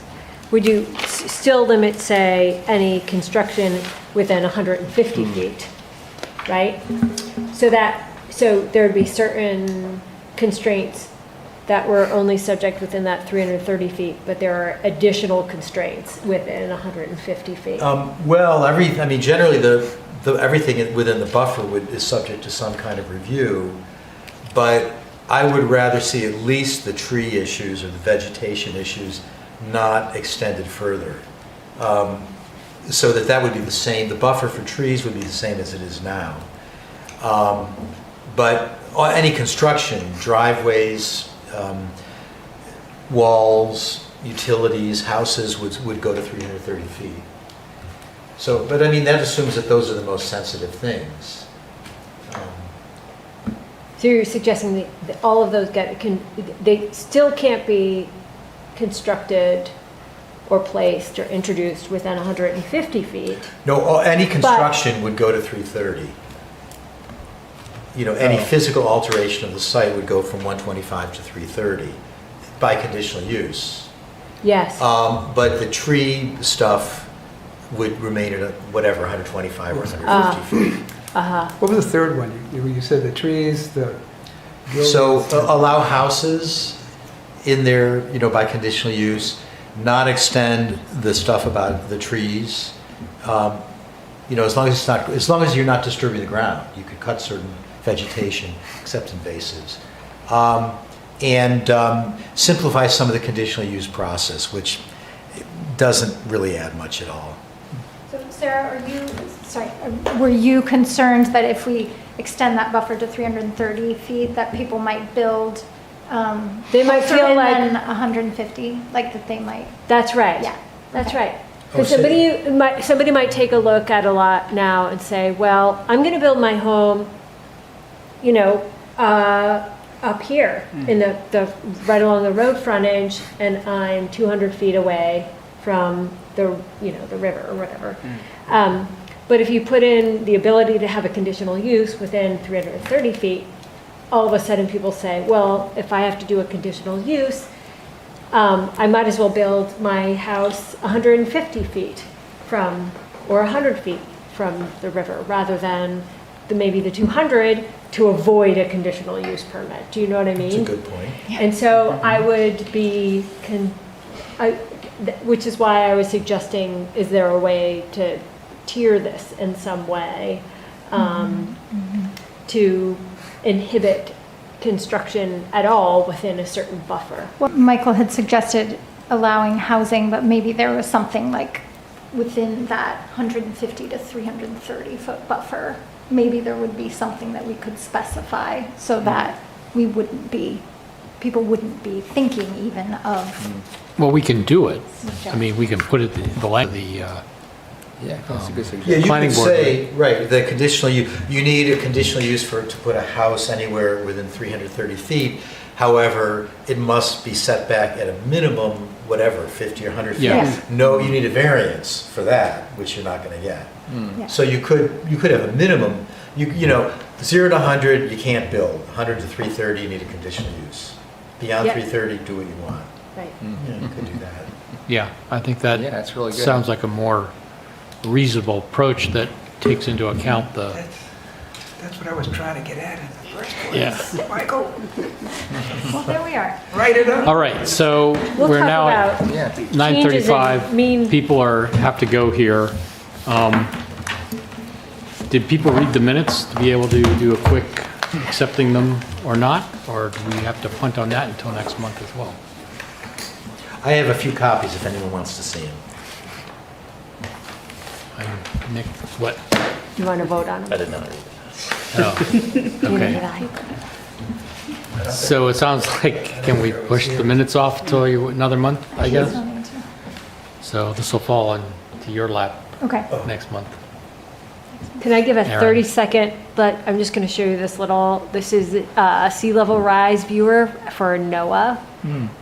Although I was trying to I don't have exactly what the most current research has for what we really should be predicted to increase in the next 10, 15, or 20 years, because that science is changing annually, every 6 month information.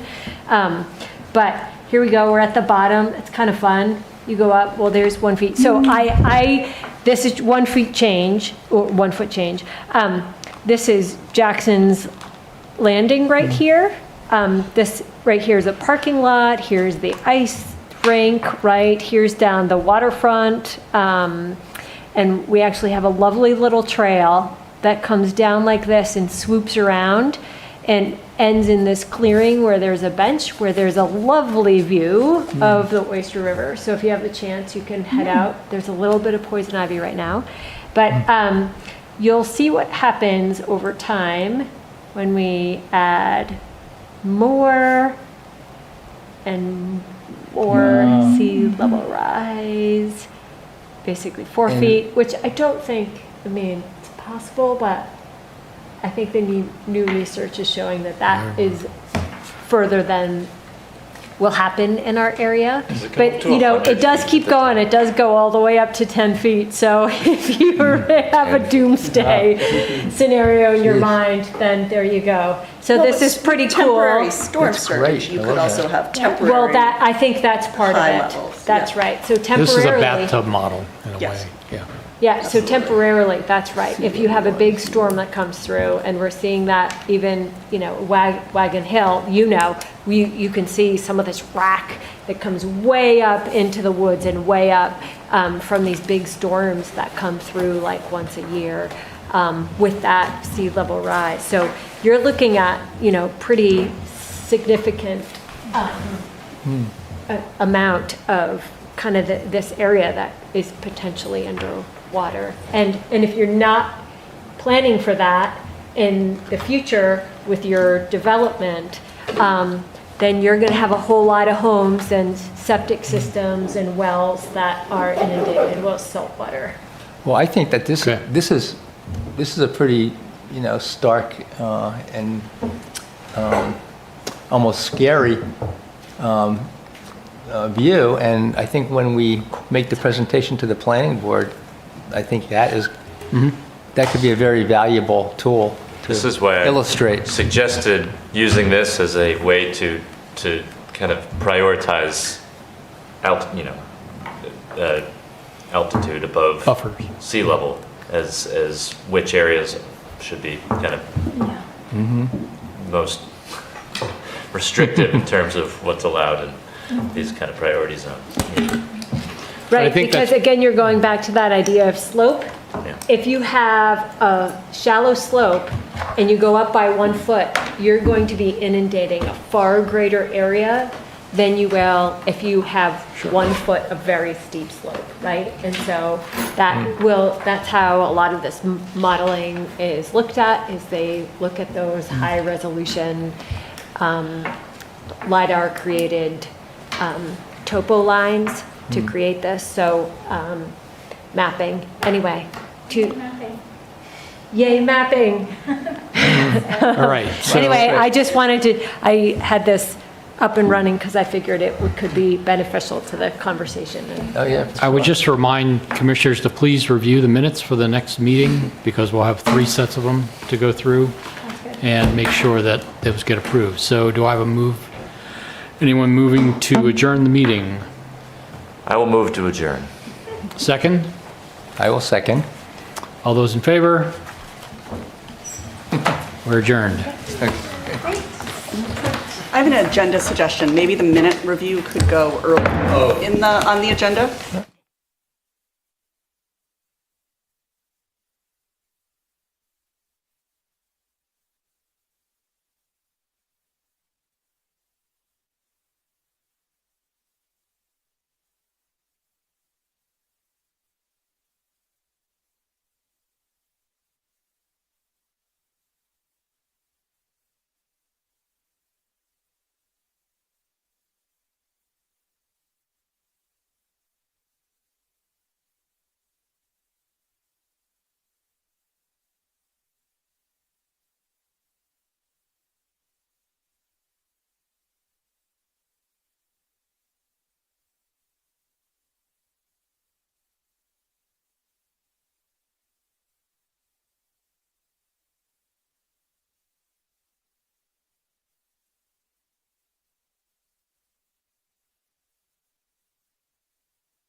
Thank you very much.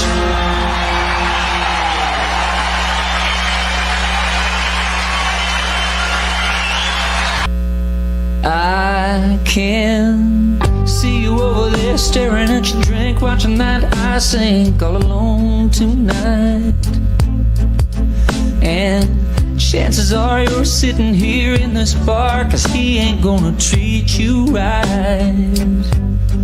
Well, it's probably not my place, but I'm gonna say it anyway, 'cause you look like you hadn't felt the fire, had a little fun, hadn't had a smile in a little while, baby. Ooh, looks good on the sky, looks good on that neon buzzing on the wall, but darling, it don't match your eyes. I'm telling you, need that guy. It's so black and white, he's stealing your thunder. Baby blue ain't your color. I'm not trying to be another just pick you up kind of guy, trying to drink you up, trying to take you home. But I don't understand how another man can take your sun and turn it ice cold. Well, I've had enough to drink and it's making me think that I just might tell you, if I were a painter, I wouldn't change it, I'd just paint you bright, baby. 'Cause looks good on the sky, looks good on that neon buzzing on the wall, but darling, it don't match your eyes. I'm telling you, you don't need that guy. It's so black and white, he's stealing your thunder. Baby blue ain't your color. No, no, no.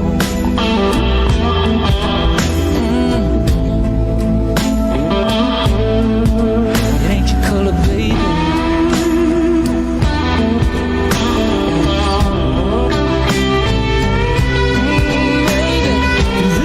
Baby, ooh, looks good on the sky, looks good on that neon buzzing on the wall, but darling, it don't match your eyes. I'm telling you, you don't need that guy. It's so black and white, he's stealing your thunder. Baby blue ain't your color, blue ain't your color.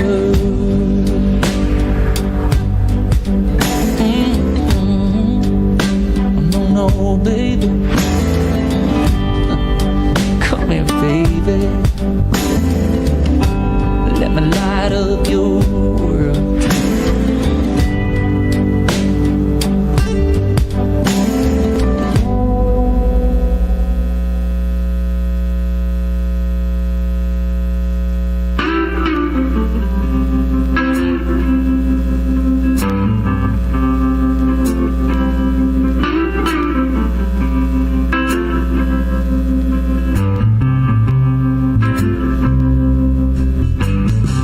Say what's wrong?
for me. Darling, just dive right in, follow my lead. Well, I found a girl, beautiful and sweet. Well, I never knew you were the someone waiting for me. 'Cause we were just kids when we fell in love, not knowing what it was. I will not give you up this time. Darling, just kiss me slow. Your heart is all I own, and in your eyes you're holding mine. Baby, I'm dancing in the dark with you between my arms, barefoot on the grass. We're listening to our favorite song. When you said you looked a mess, I whispered underneath my breath, but you heard it. Darling, you look perfect tonight.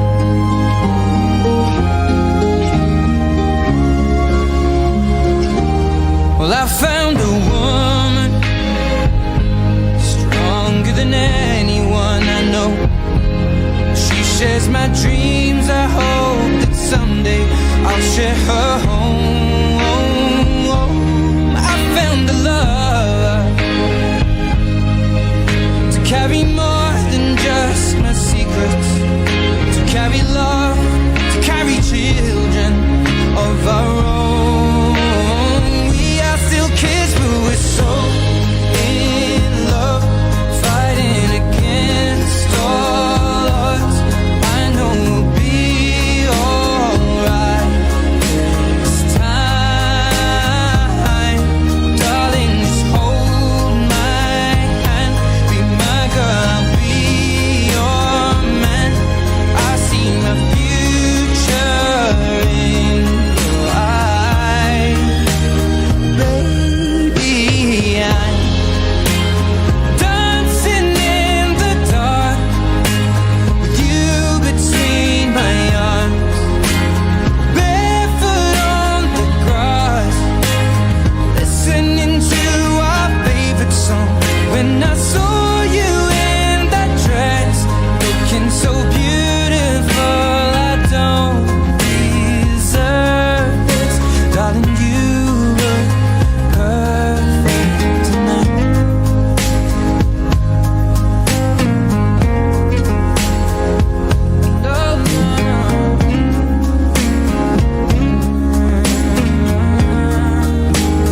Baby,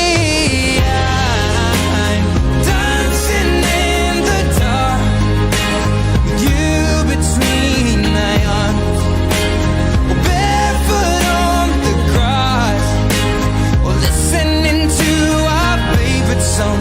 I have faith in what I see. Now I know I have met an angel in person, and she looks perfect. I don't deserve this. You look perfect tonight.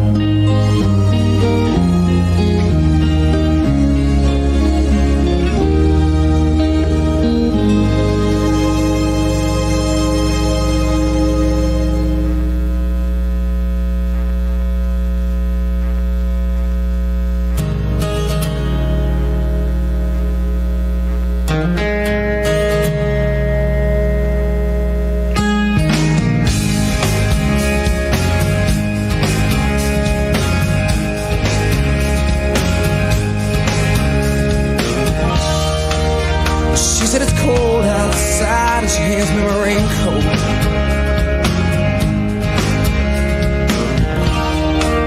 She's always worried about things like that.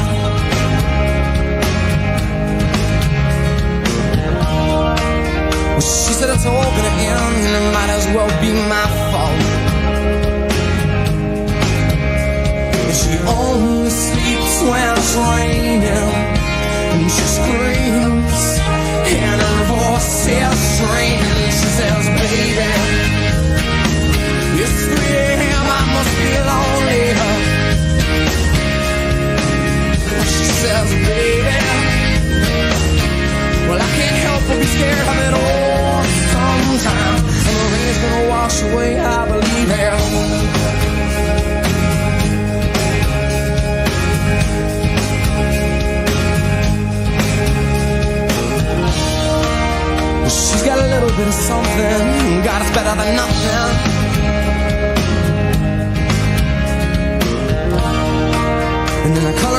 trouble. She believes that she's got it all.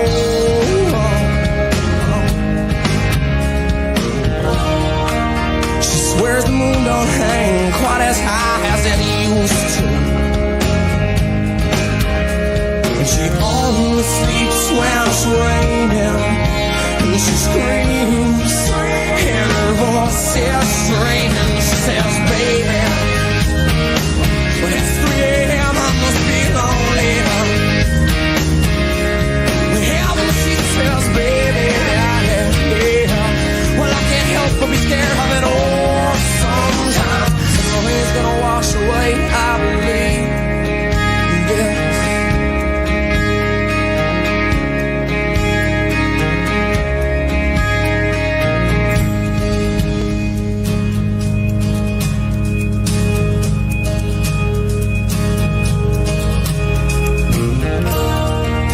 She believes that life isn't made up of all that she used to.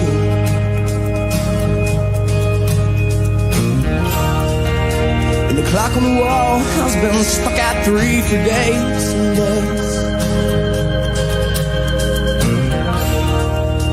She thinks that happiness is a map that sits on her doorway. But outside, it stopped raining.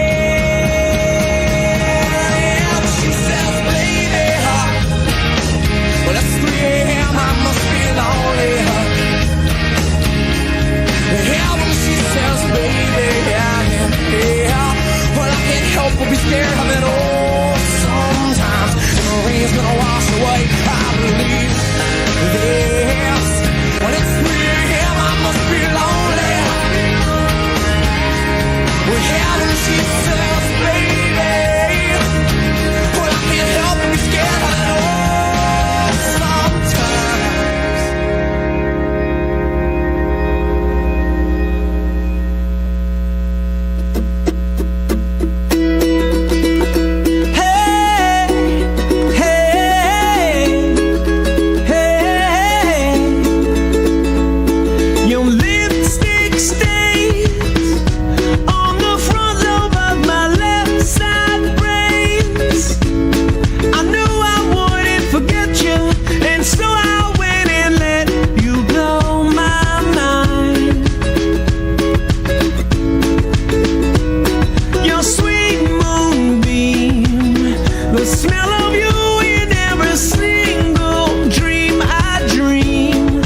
down, gonna stand my ground, and I won't back down.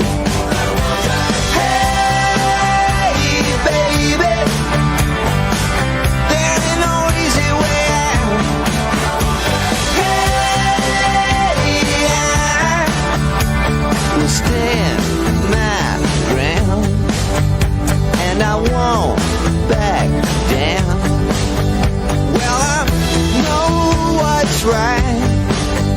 I got just one life in a world that keeps on pushing me around, but I'll stand my ground, and I won't back down.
I've got you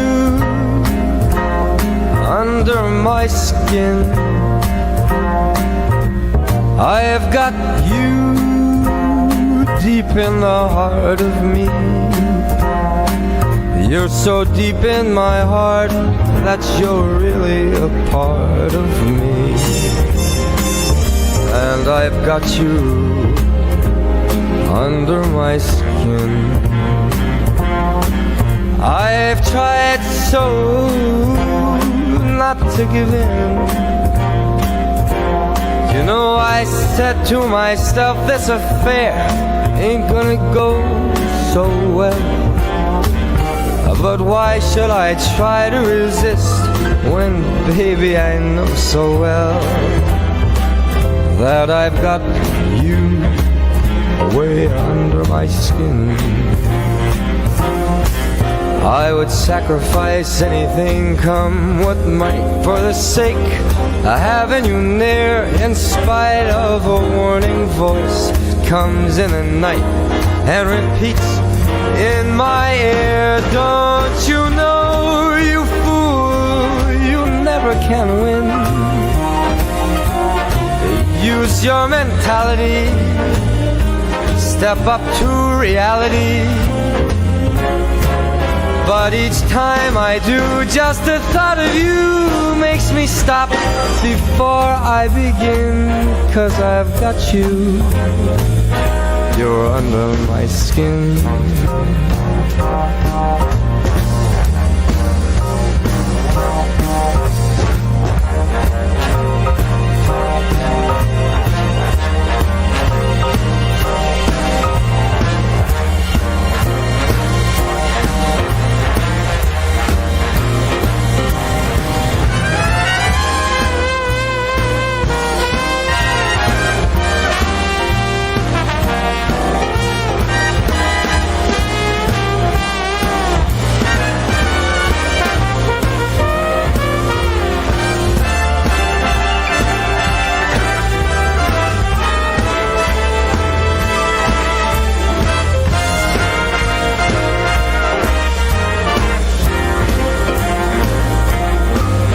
I'd sacrifice anything come what might for the sake of having you near, in spite of a warning voice that comes in the night and repeats how it yells in these ears. Don't you know, you fool, no chance to win. Why not choose your mentality? Wake up, step up to reality. But each time I do, just the thought of you makes me stop just before I begin. Because I've got you under my skin, and I love you under my skin.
desperado,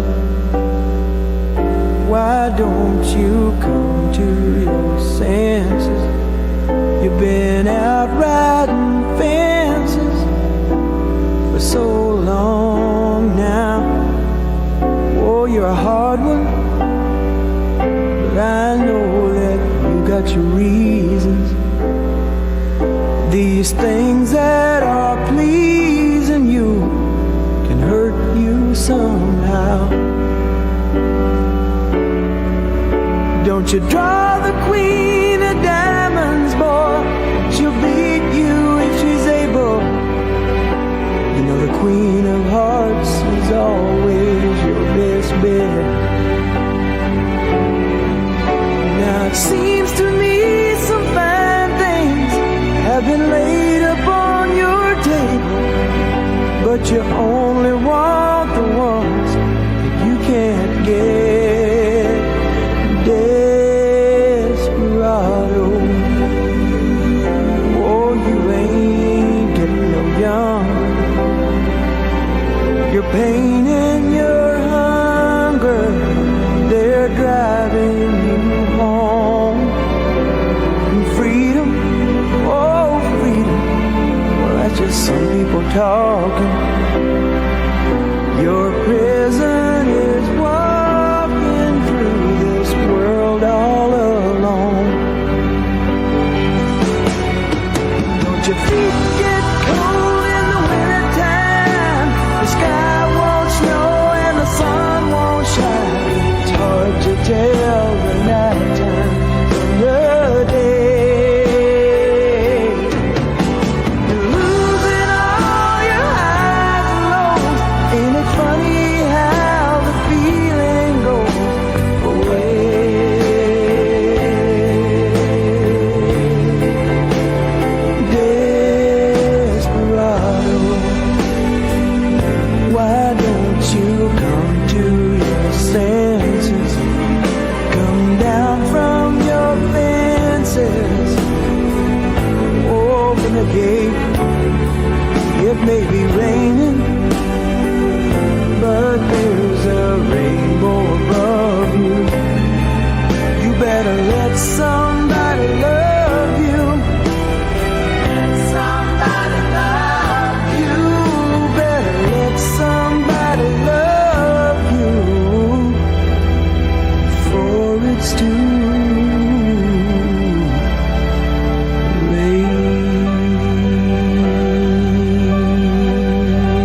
you just don't realize how much I love you.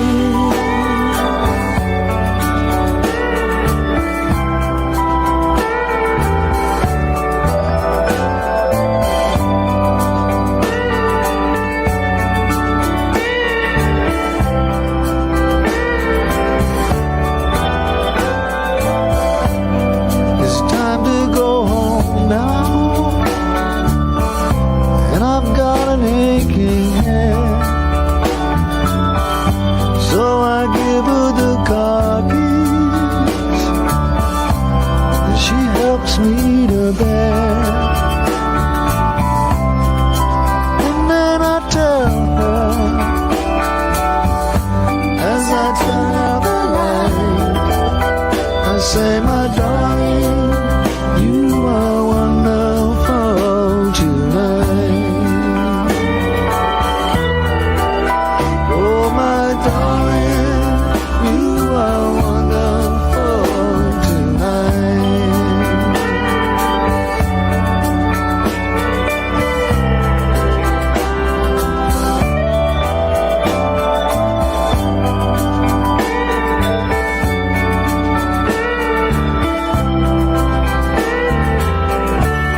yesterday.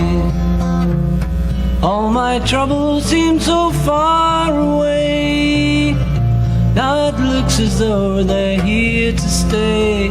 Oh, I believe in yesterday. Suddenly, I'm not half the man I used to be. There's a shadow hanging over me. Oh, yesterday came suddenly. Why she had to go, I don't know, she wouldn't say. I said something wrong, now I long for yesterday. Yesterday, love was such an easy game to play. Now I need a place to hide away. Oh, I believe in yesterday. Why she had to go, I don't know, she wouldn't say. I said something wrong, now I long for yesterday. Yesterday, love was such an easy game to play. Now I need a place to hide away. Oh, I believe in yesterday.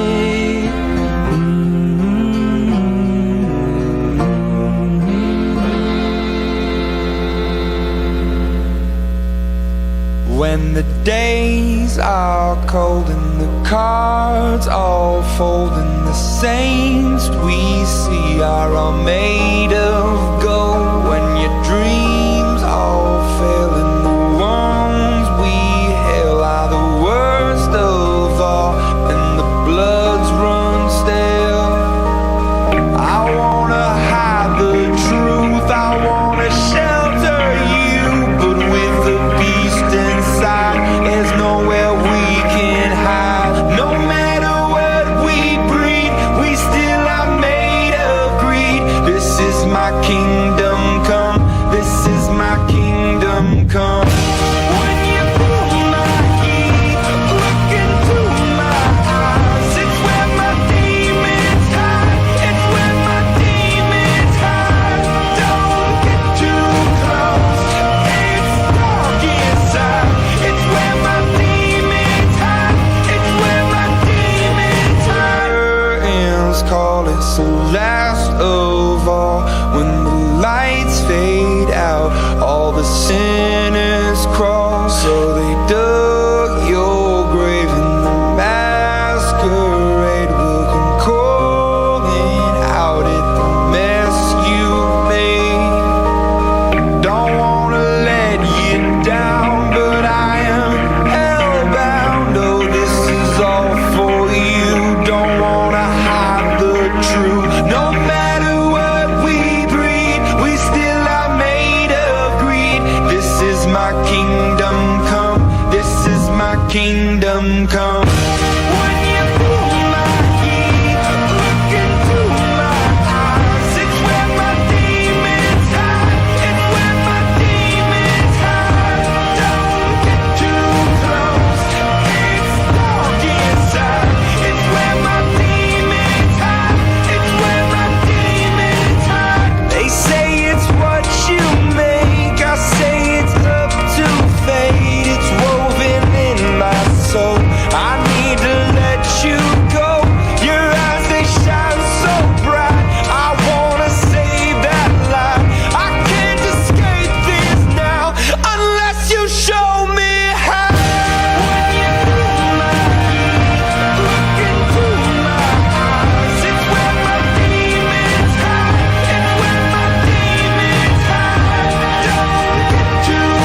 tried to make it Sunday, but I got so damn depressed that I set my sights on Monday, and I got myself undressed.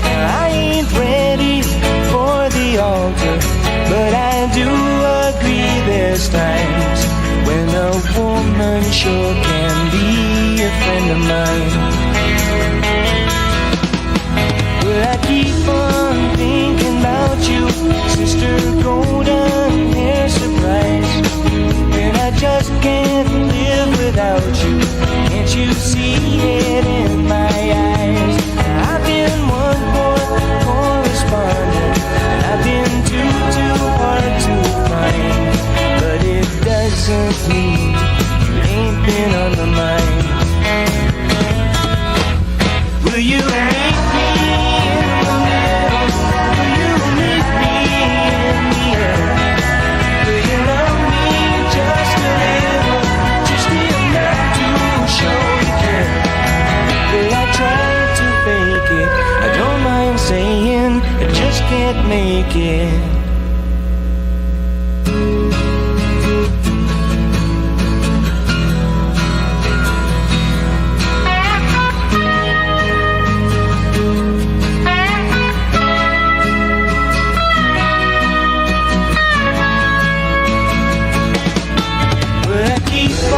Thinking about you, Sister Golden Hair Surprise, and I just can't live without you.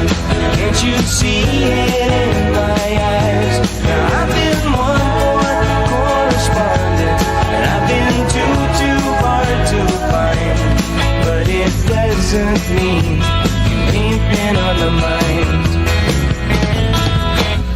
Will you meet me in the middle?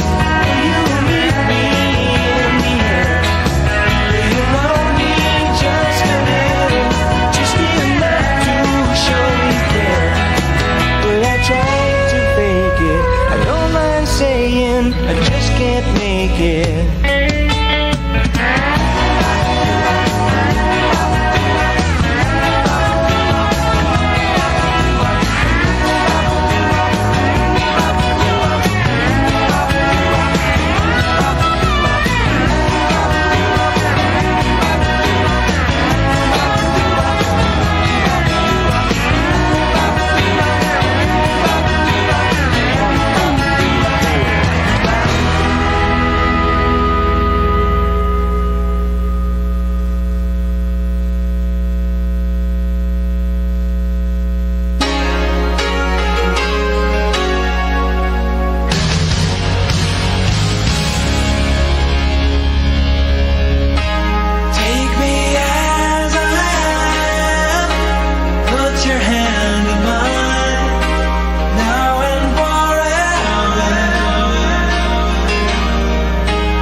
clothes. She looks great in cheap sunglasses. She looks great in anything. She's, I want a piece of chocolate, take me to a movie. She's, I can't find a thing to wear. Now and then she's moody. She's a Saturn with a sunroof, with her brown hair blowing. She's a soft place to land and a good feeling knowing. She's a warm conversation that I wouldn't miss for nothing. She's a fighter when she's mad, and she's a lover when she's loving, and she's everything I ever wanted and everything I need. When I talk to her, I go on and on and on, 'cause she's everything to me.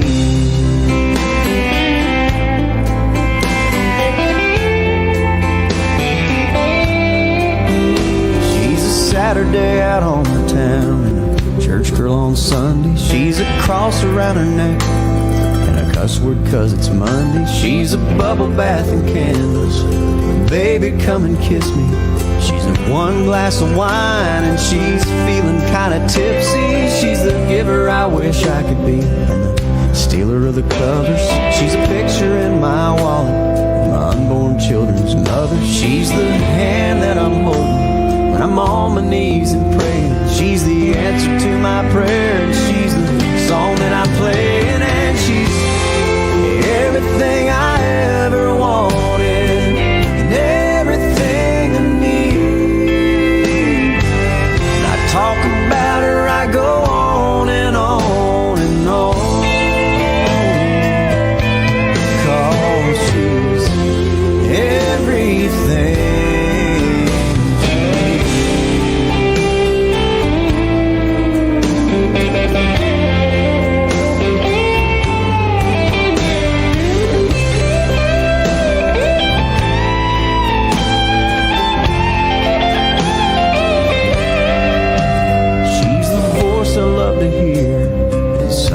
When I'm 90, she's that wooden rocking chair I want rocking right beside me. Every day that passes, I only love her more. Yeah, she's the one that I'd lay down my own life for, and she's everything I ever wanted, everything I need. She's everything.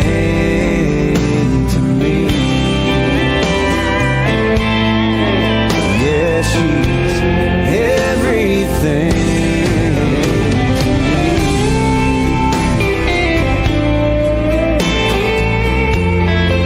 Everything I ever wanted,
You see, I'm not gonna write you a love song, 'cause you tell me it's make or break, and is that why you wanted a love song? 'Cause you asked for it, 'cause you need one. You see, I'm not gonna write you a love song, 'cause you tell me it's make or break, and this if you're on your way. I'm not gonna write you to stay. Your heart is nowhere in it, I don't want it for a minute, babe. I walk the 7 seas when I believe that there's a reason to write you a love song today.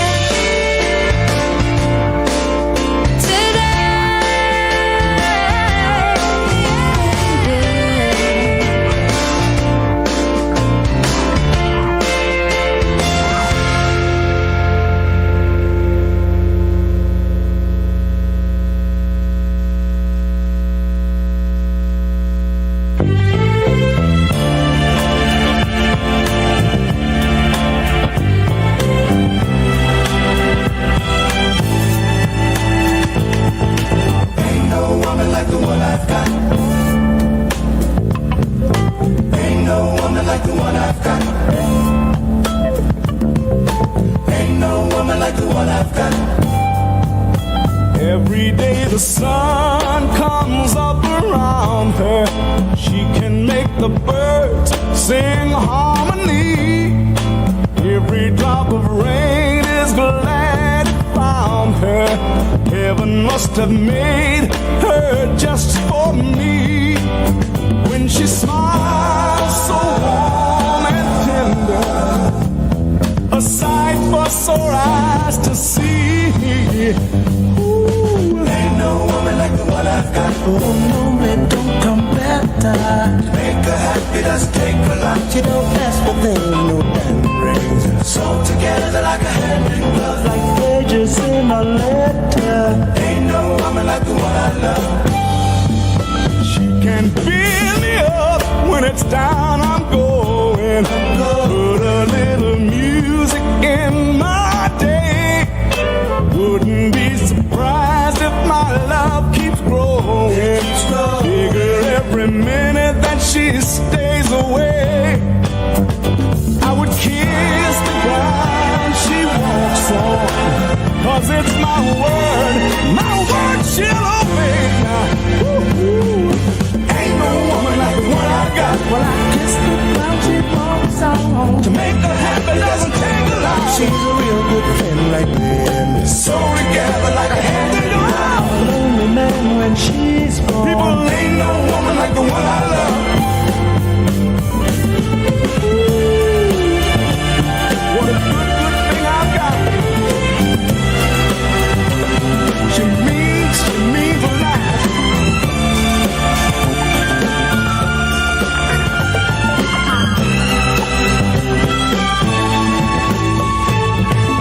Ain't no woman like the one I got. No, they don't come better. To make her happy doesn't take a lot. She don't ask for things, no boundaries. So together like a hand in glove.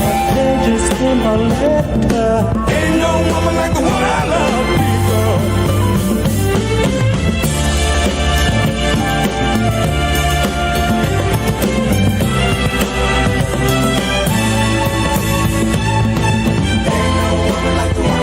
Well, I kiss the ground she walks on. Make her happy, doesn't take a lot. And I'm a lonely man when my man's gone.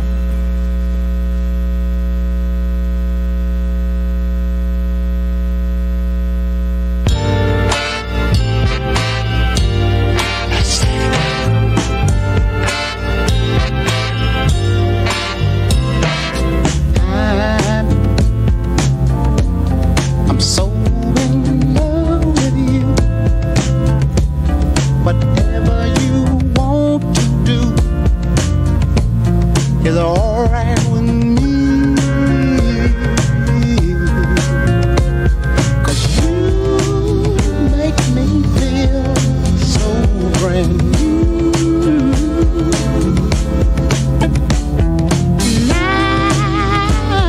want to spend my life with you. And it says sing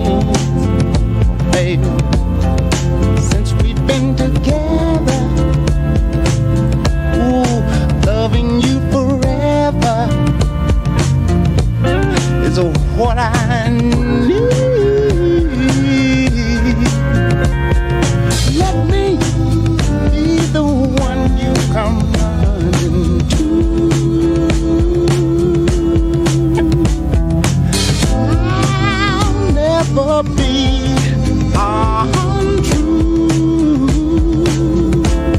Oh, baby, let's stay together, loving you weather, times are good and bad, happy or sad.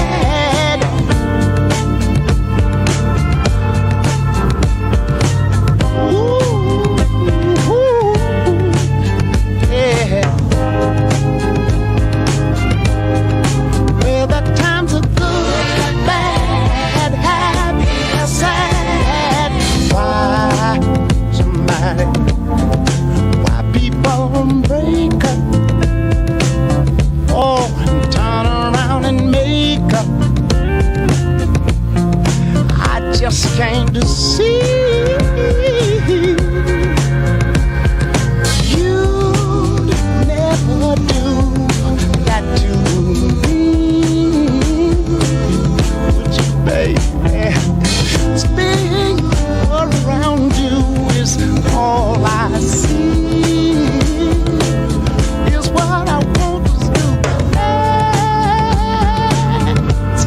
We ought to stay together, loving you weather, times are good, bad, happy, or sad.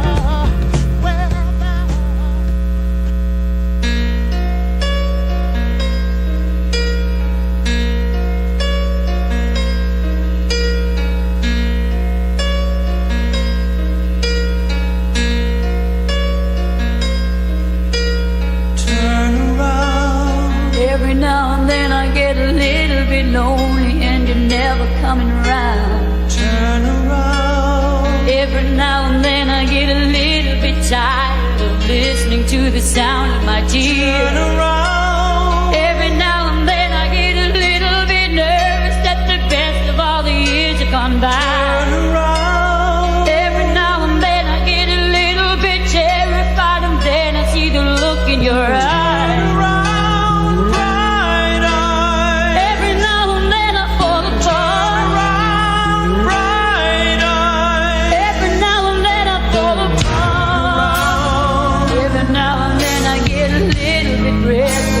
Dream of something wild. Turn around. Every now and then I get a little bit helpless and I'm lying like a child in your arms. Turn around. Every now and then I get a little bit angry and I know I've got to get out and cry.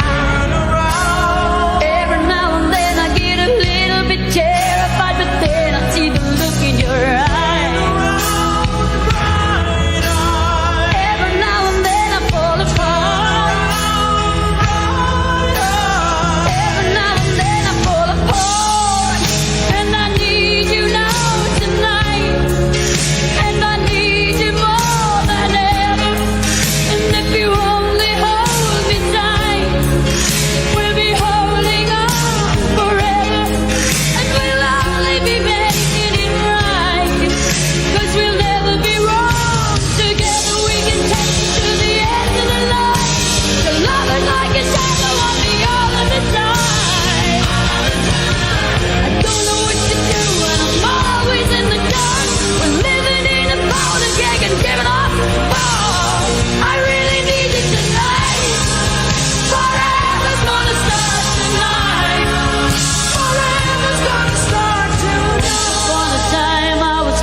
Falling apart. There's nothing I can do, a total eclipse of the heart.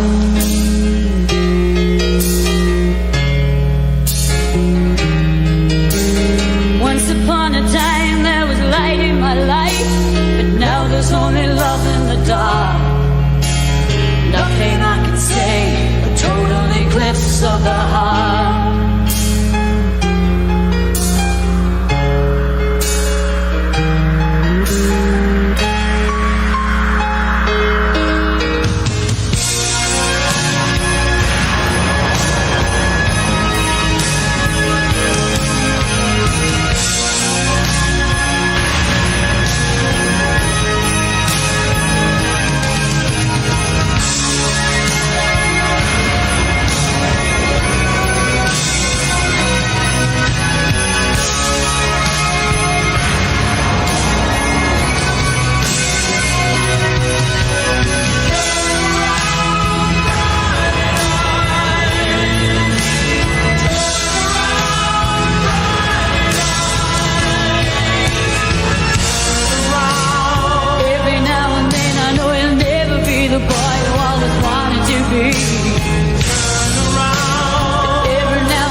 into a total eclipse of the heart.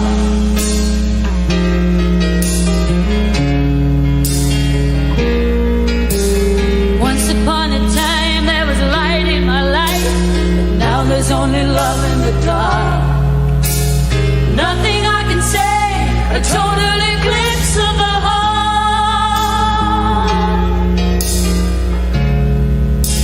A total eclipse of the heart.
talking to the moon, trying to get to you.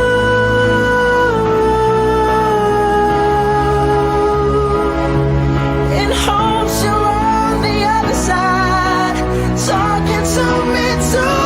Or am I a fool who sits alone, talking to the moon?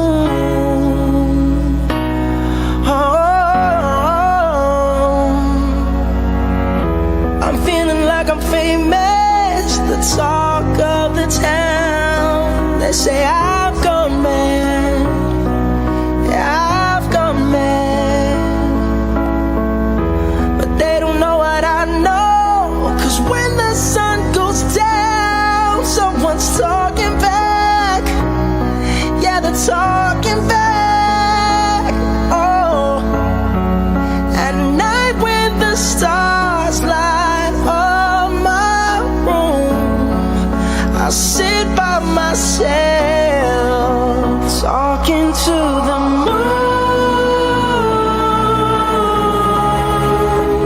trying to get to you.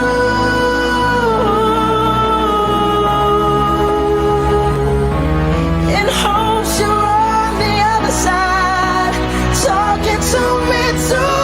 Or am I a fool who sits alone, talking to the moon?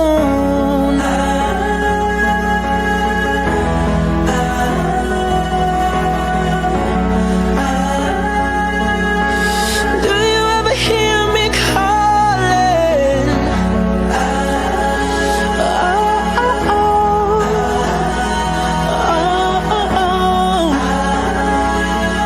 Cause every night I'm talking to the moon, still trying to get to you.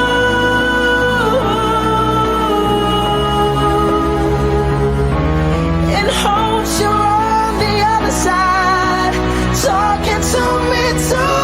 Or am I a fool who sits alone, talking to the moon? Oh, I know you're somewhere out there, somewhere far away.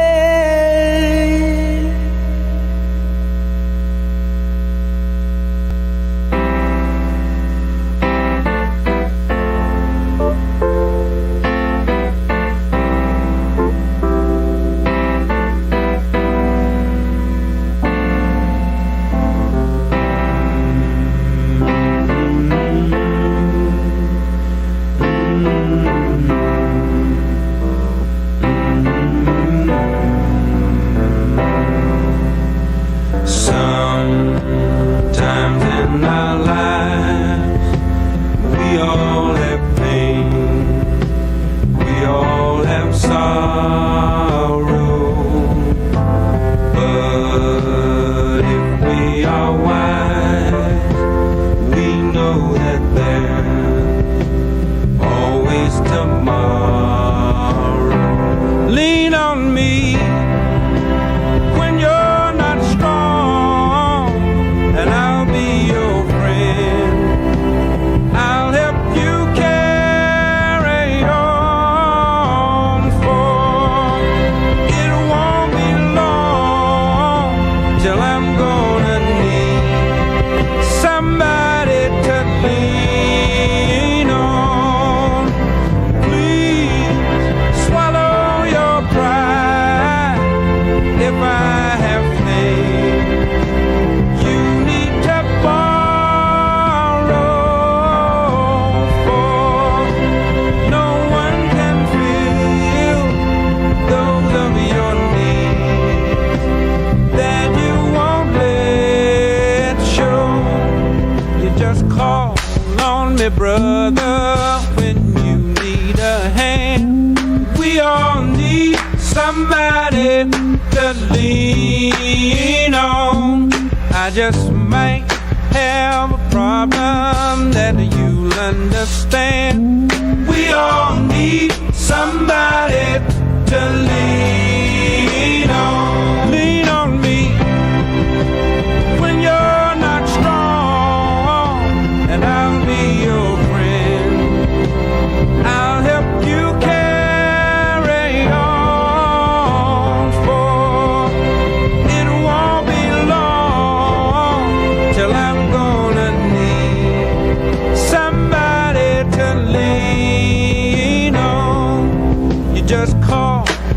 me, brother, when you need a hand.